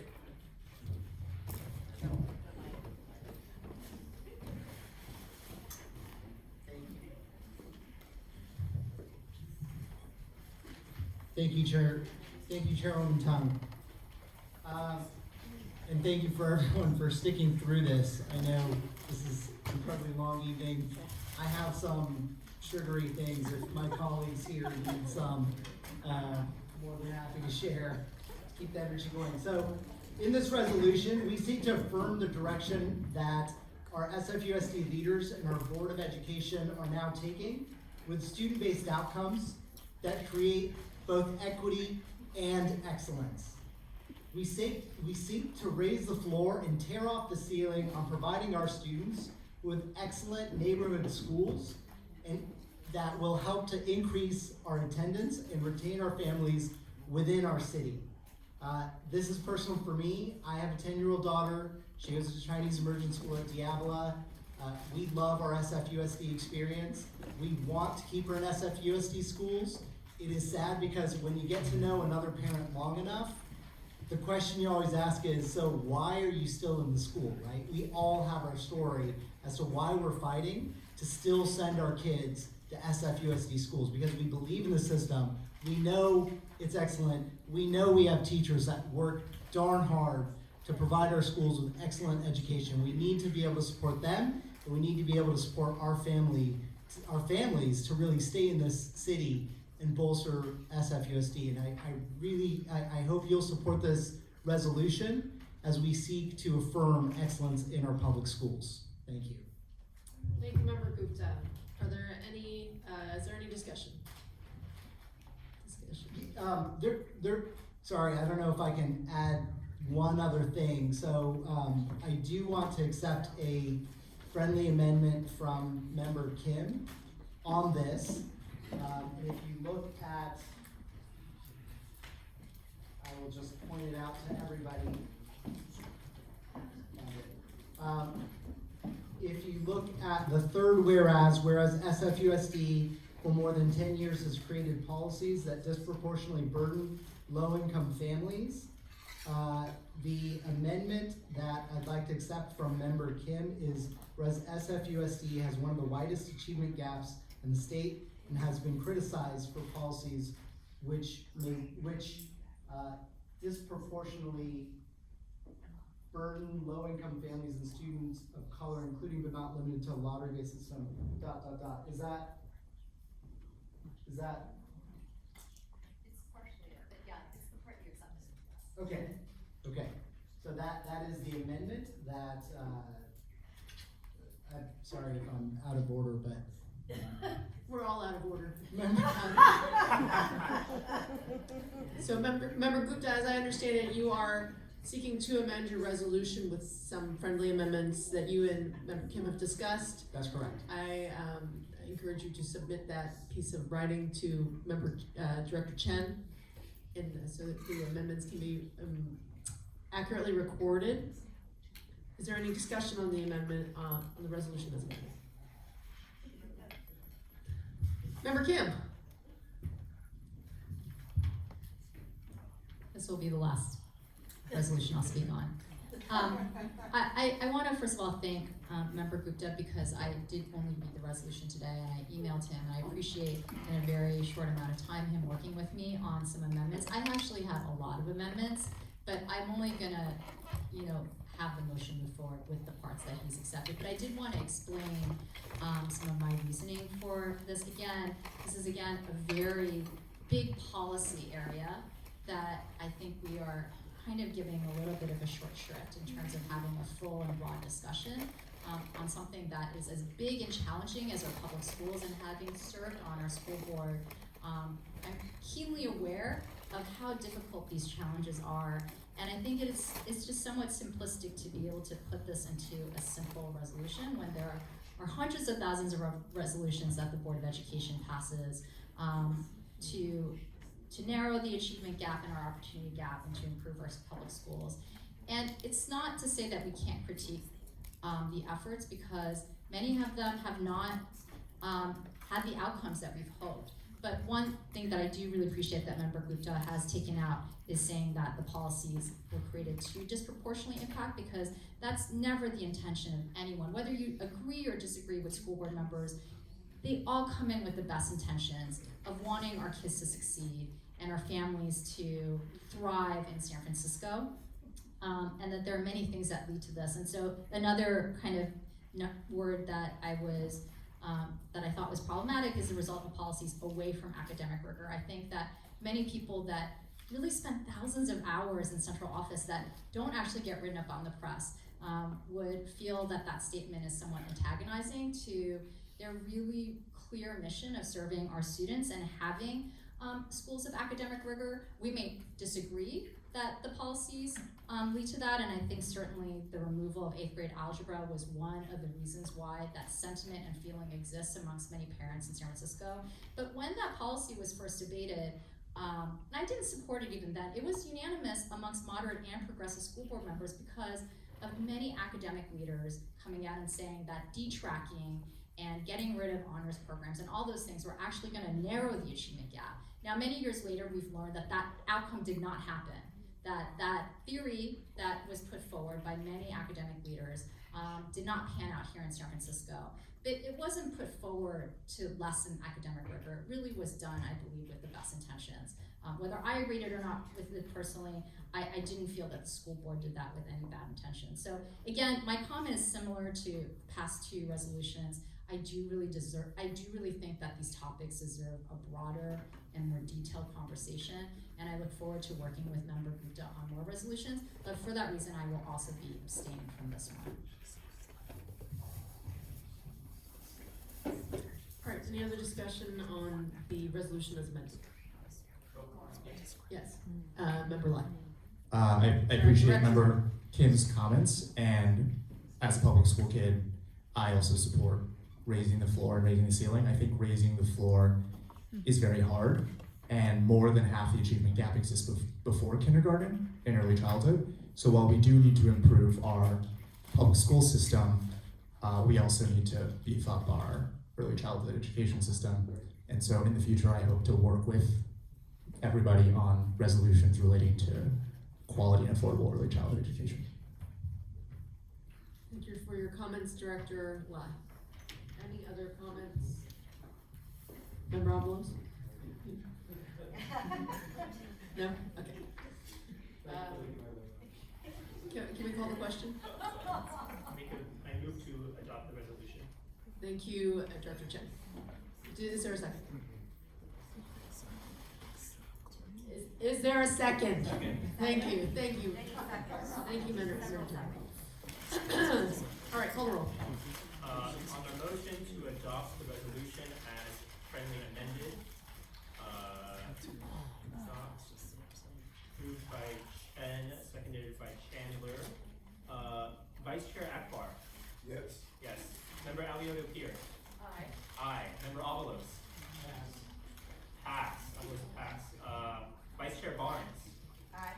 Aye. Vice Chair Kalamucci. Aye. Aye. Member Chan. Abstain. Abstain. Member Chandler. Yes. Yes. Director Chen. Yes. Director Coles. Yes. Yes. Member Dorsey. Yes. Yes. Member Galata. Abstain. Abstain. Member Gupta. Yes. Yes. Vice Chair Hyken. Yes. Yes. Member Ho. Yes. Yes. Member Kim. Abstain. Abstain. Director Lai. Yes. Yes. Member Mahmood. Yes. Yes. Member Mar. Abstain. Abstain. Member Wynn. Abstain. Abstain. Member Philhauer. Yes. Yes. Member Sangiordi. Yes. Yes. Member Stephanie. Aye. Member 2. Yes. Yes. Chair Tong. Yes. Yes. Ex officios. Member Cohen. Abstain. Abstain. Member Haney. Yes. Yes. Member Pelosi. Yes. Yes. Member Ting. Yes. Yes. Member Wiener. Yes. Yes. Member Ma. Yes. Yes. Going back, Member Avalos. Abstain. Abstain. Is there anybody who has not voted?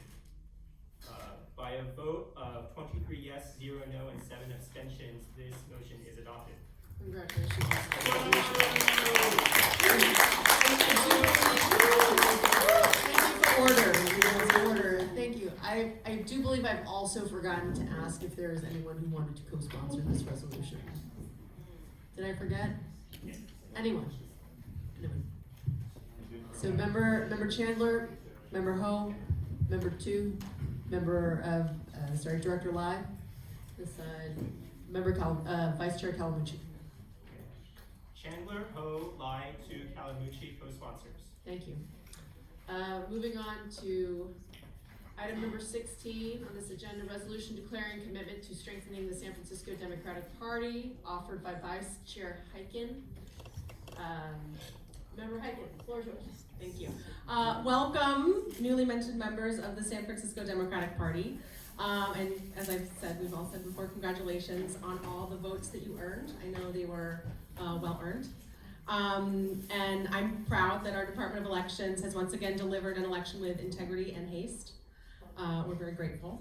And as elected members of the Democratic Party, it is crucial that we continue to bring strength to our fragile democracy and ensure that San Franciscans vote early, often, and blue. The resolution that I'm proposing today obliges us to do the work to make this a reality. We must register voters. We must help voters understand what is on their ballot. We must turn voters out to the polls. The March 5th election, San Francisco saw a 46% voter turnout. In deep blue San Francisco, that number should be higher. This 46% number was a citywide statistic, but these voter turnout numbers vary greatly across neighborhoods, ranging from 24% in some of our most marginalized neighborhoods to 62% in our most affluent. These differences in voter turnout directly reflect the inequities we see across our city. San Francisco should be leading not just voter turnout, but equitable voter turnout. Therefore, this resolution urges this body and every member of this body to commit to increasing voter turnout in the November election and to focus this outreach specifically and these engagement efforts in areas with the lowest proportion of registered voters and lowest voter turnout. So I would love all of your support in making this stand today and then putting in the work over the next couple of months to make it a reality. Thank you. Thank you, Vice Chair Hyken. Is there any discussion on this item? Oh, Member Nguyen here. Member Nguyen. Hi, I would like to thank Vice Chair Hyken for bringing this very important resolution. We do need to strengthen our party, and I do think when you support immigrants get the job done.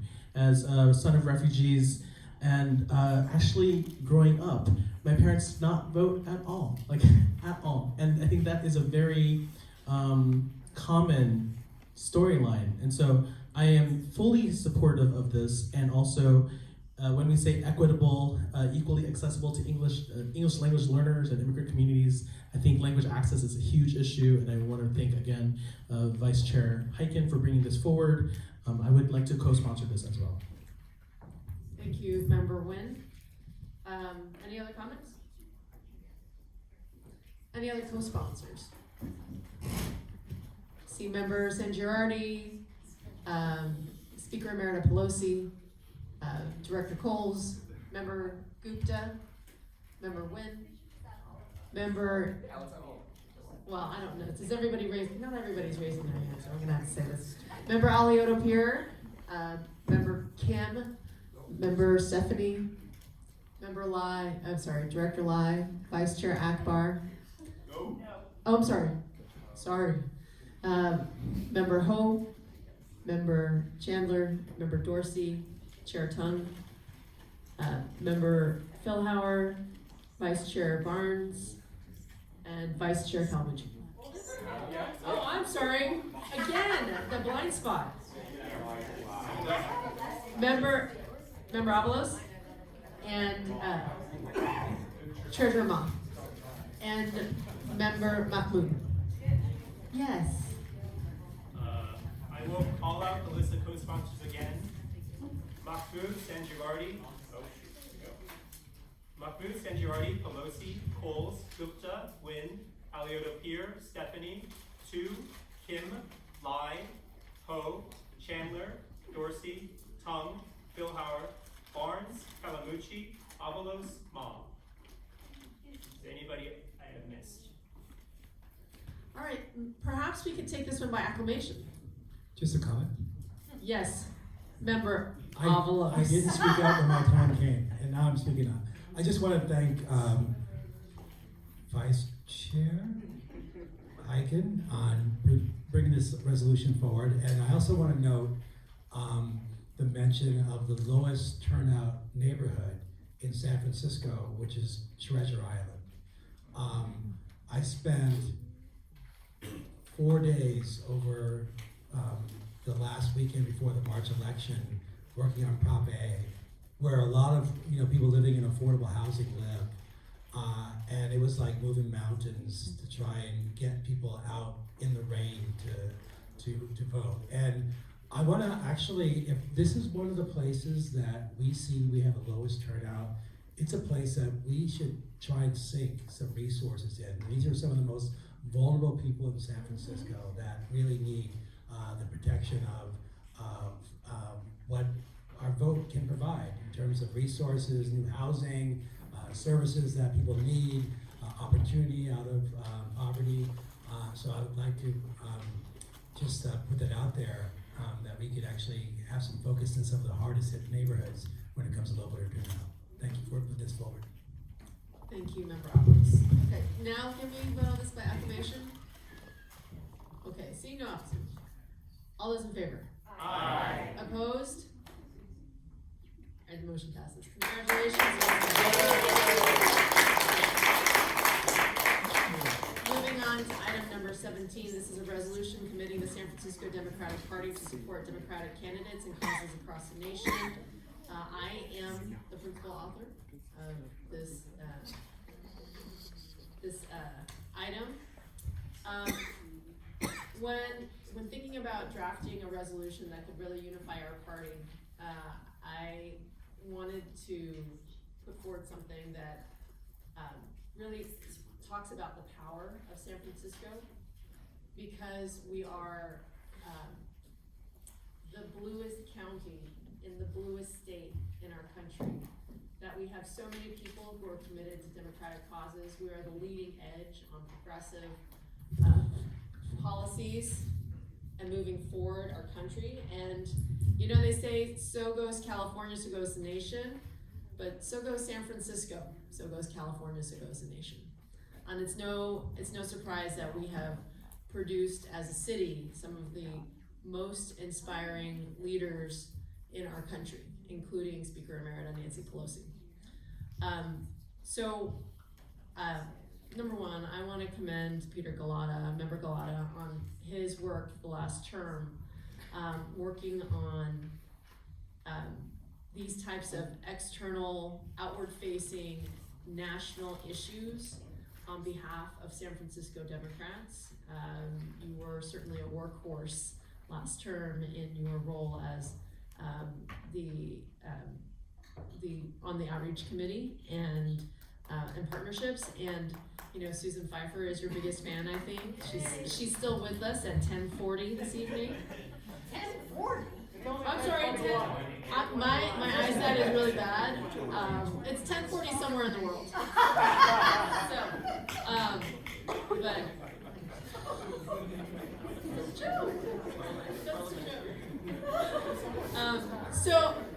So I felt like this was somewhere that we could really state our democratic values and our values in extending the influence of Democrats both in congressional districts, because we have an opportunity to take back the House in this election cycle, and to ensure that Joe Biden is elected President of the United States in November. So these are, I think, are rallying points for all Democrats in San Francisco, and hopefully to engage other Democrats who maybe are turned off by local politics and the scrums that we have, but can also just get behind a unified message of what the Democratic Party really stands for nationally. So I would appreciate your support on this resolution, and open the floor for comment. Member Pelosi, Gary Pelosi.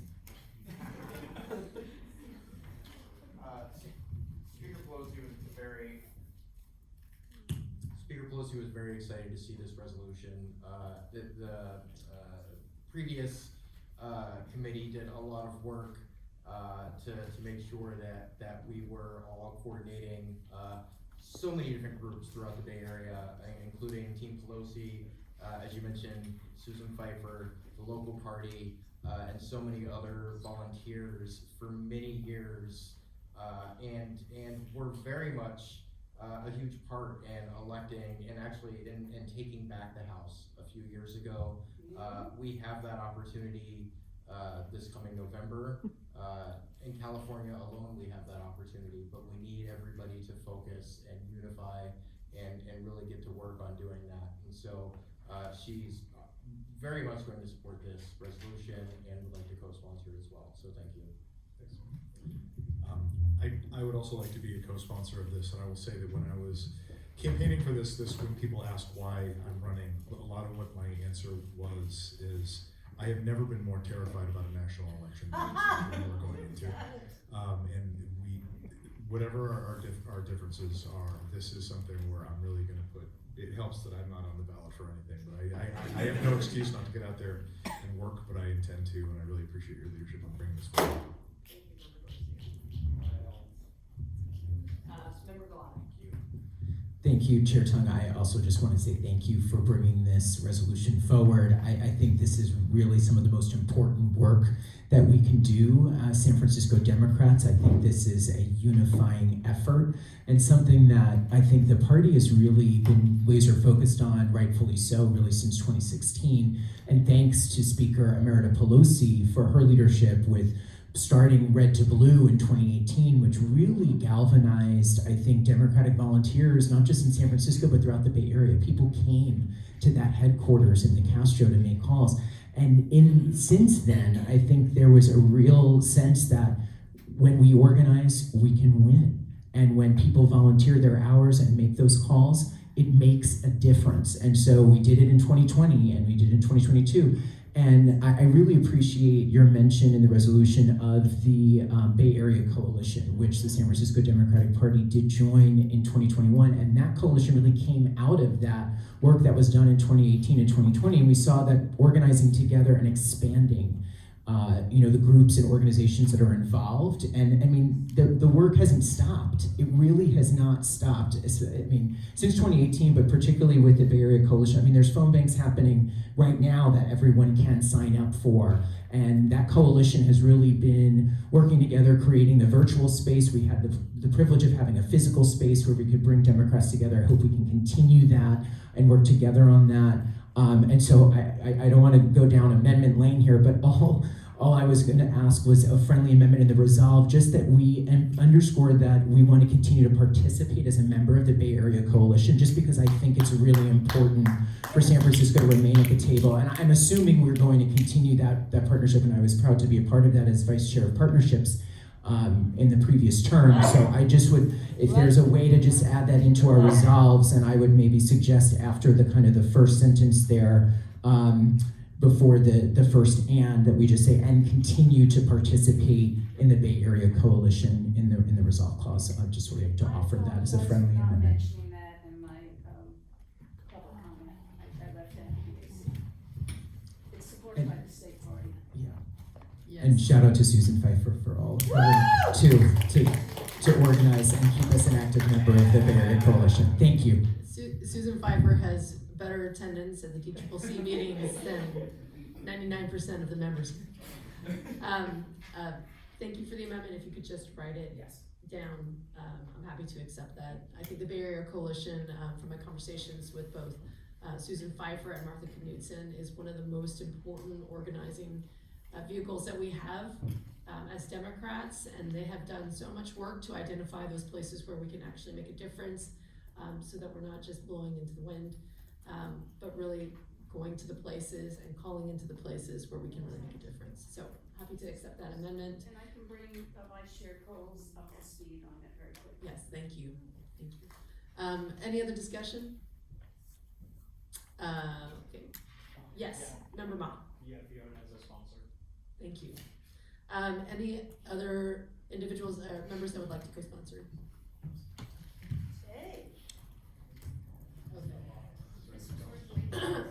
Let me ask if there's anyone who doesn't want to co-sponsor this. Put your hands up right now, real high, so we can see it. Yeah. So, Vice Chair Akbar. All right. I like the way this has ended, as far as it seems like everybody's on the same page, and I'm not trying to make it damp on the evening, but everybody's talking inclusion. But Member Avalos just said Treasure Island. That's poor people over in Treasure Island. Most of the communities that didn't vote are people of color. That's right. And the concern for me is this, that we come around at election time to get people of color to come, but then we forget about them after the election is over. And the problem I have with The reason why I kind of like abstain from a lot of these is because we're talking inclusion, but we're not showing action in inclusion. And that's the part that I would like to see happen today, and we have to start doing it, and stop just talking about it and start doing it. So, Vice Chair Akbar, you have my commitment as the chair of this party that we will be reaching into communities of color, low income communities, and making sure that everybody understands what their voice is at the ballot box and help them execute that. And Spanish speakers. Including language access. Including language access. Member Nguyen, you have my pledge. All right, so the non-co-sponsoring proxies are Member Ting and Member Haney and Member Wiener. All right. Is this a vote we can take by acclamation? Okay. All those in favor? Sorry, point of, Ting, Haney, Wiener are not co-sponsoring, everybody else is presumed to be co-sponsoring? Yes. Okay. Got it, sorry, continue. All those in favor? Aye. Any opposed? Any abstentions? All right, the resolution passes. Thank you very much, everyone, for your support.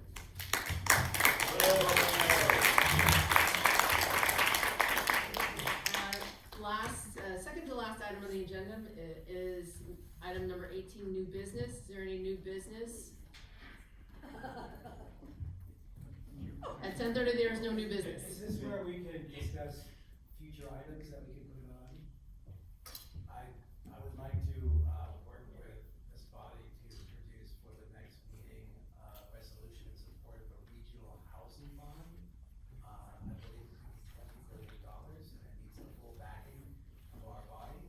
And so if there are folks who would like to work together and actually, Could you use the mic?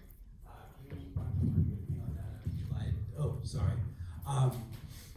I was mentioning that there'll be a major vote at the Bay Area Housing Finance Authority that would put a $20 billion affordable housing bond, a regional bond on the ballot for the 9 Bay Area counties. I think it's essential that we get ahead of it and express our support as a body. And I would like to work with Vice Chair Barnes and other members on a resolution in support of that before the vote at the Bay Area Housing Finance Authority, which happens in June. Okay. Thank you, Member Avalos. Any other new business? So we're ready to move on to adjournment. It has been the tradition of this body in the last term to offer any in memoriams. I'd like to also see if anyone wants to offer an in celebration of. Anyone want to offer either one of those as we adjourn? Okay. Save them till the next one. Member Pelosi.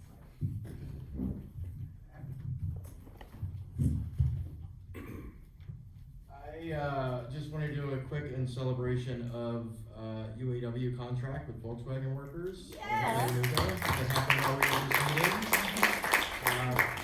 Yeah, thanks. Thank you. Okay. Hearing no other, we are going to adjourn in celebration of the UAW contract with Volkswagen. So, thank you very much, everyone. For your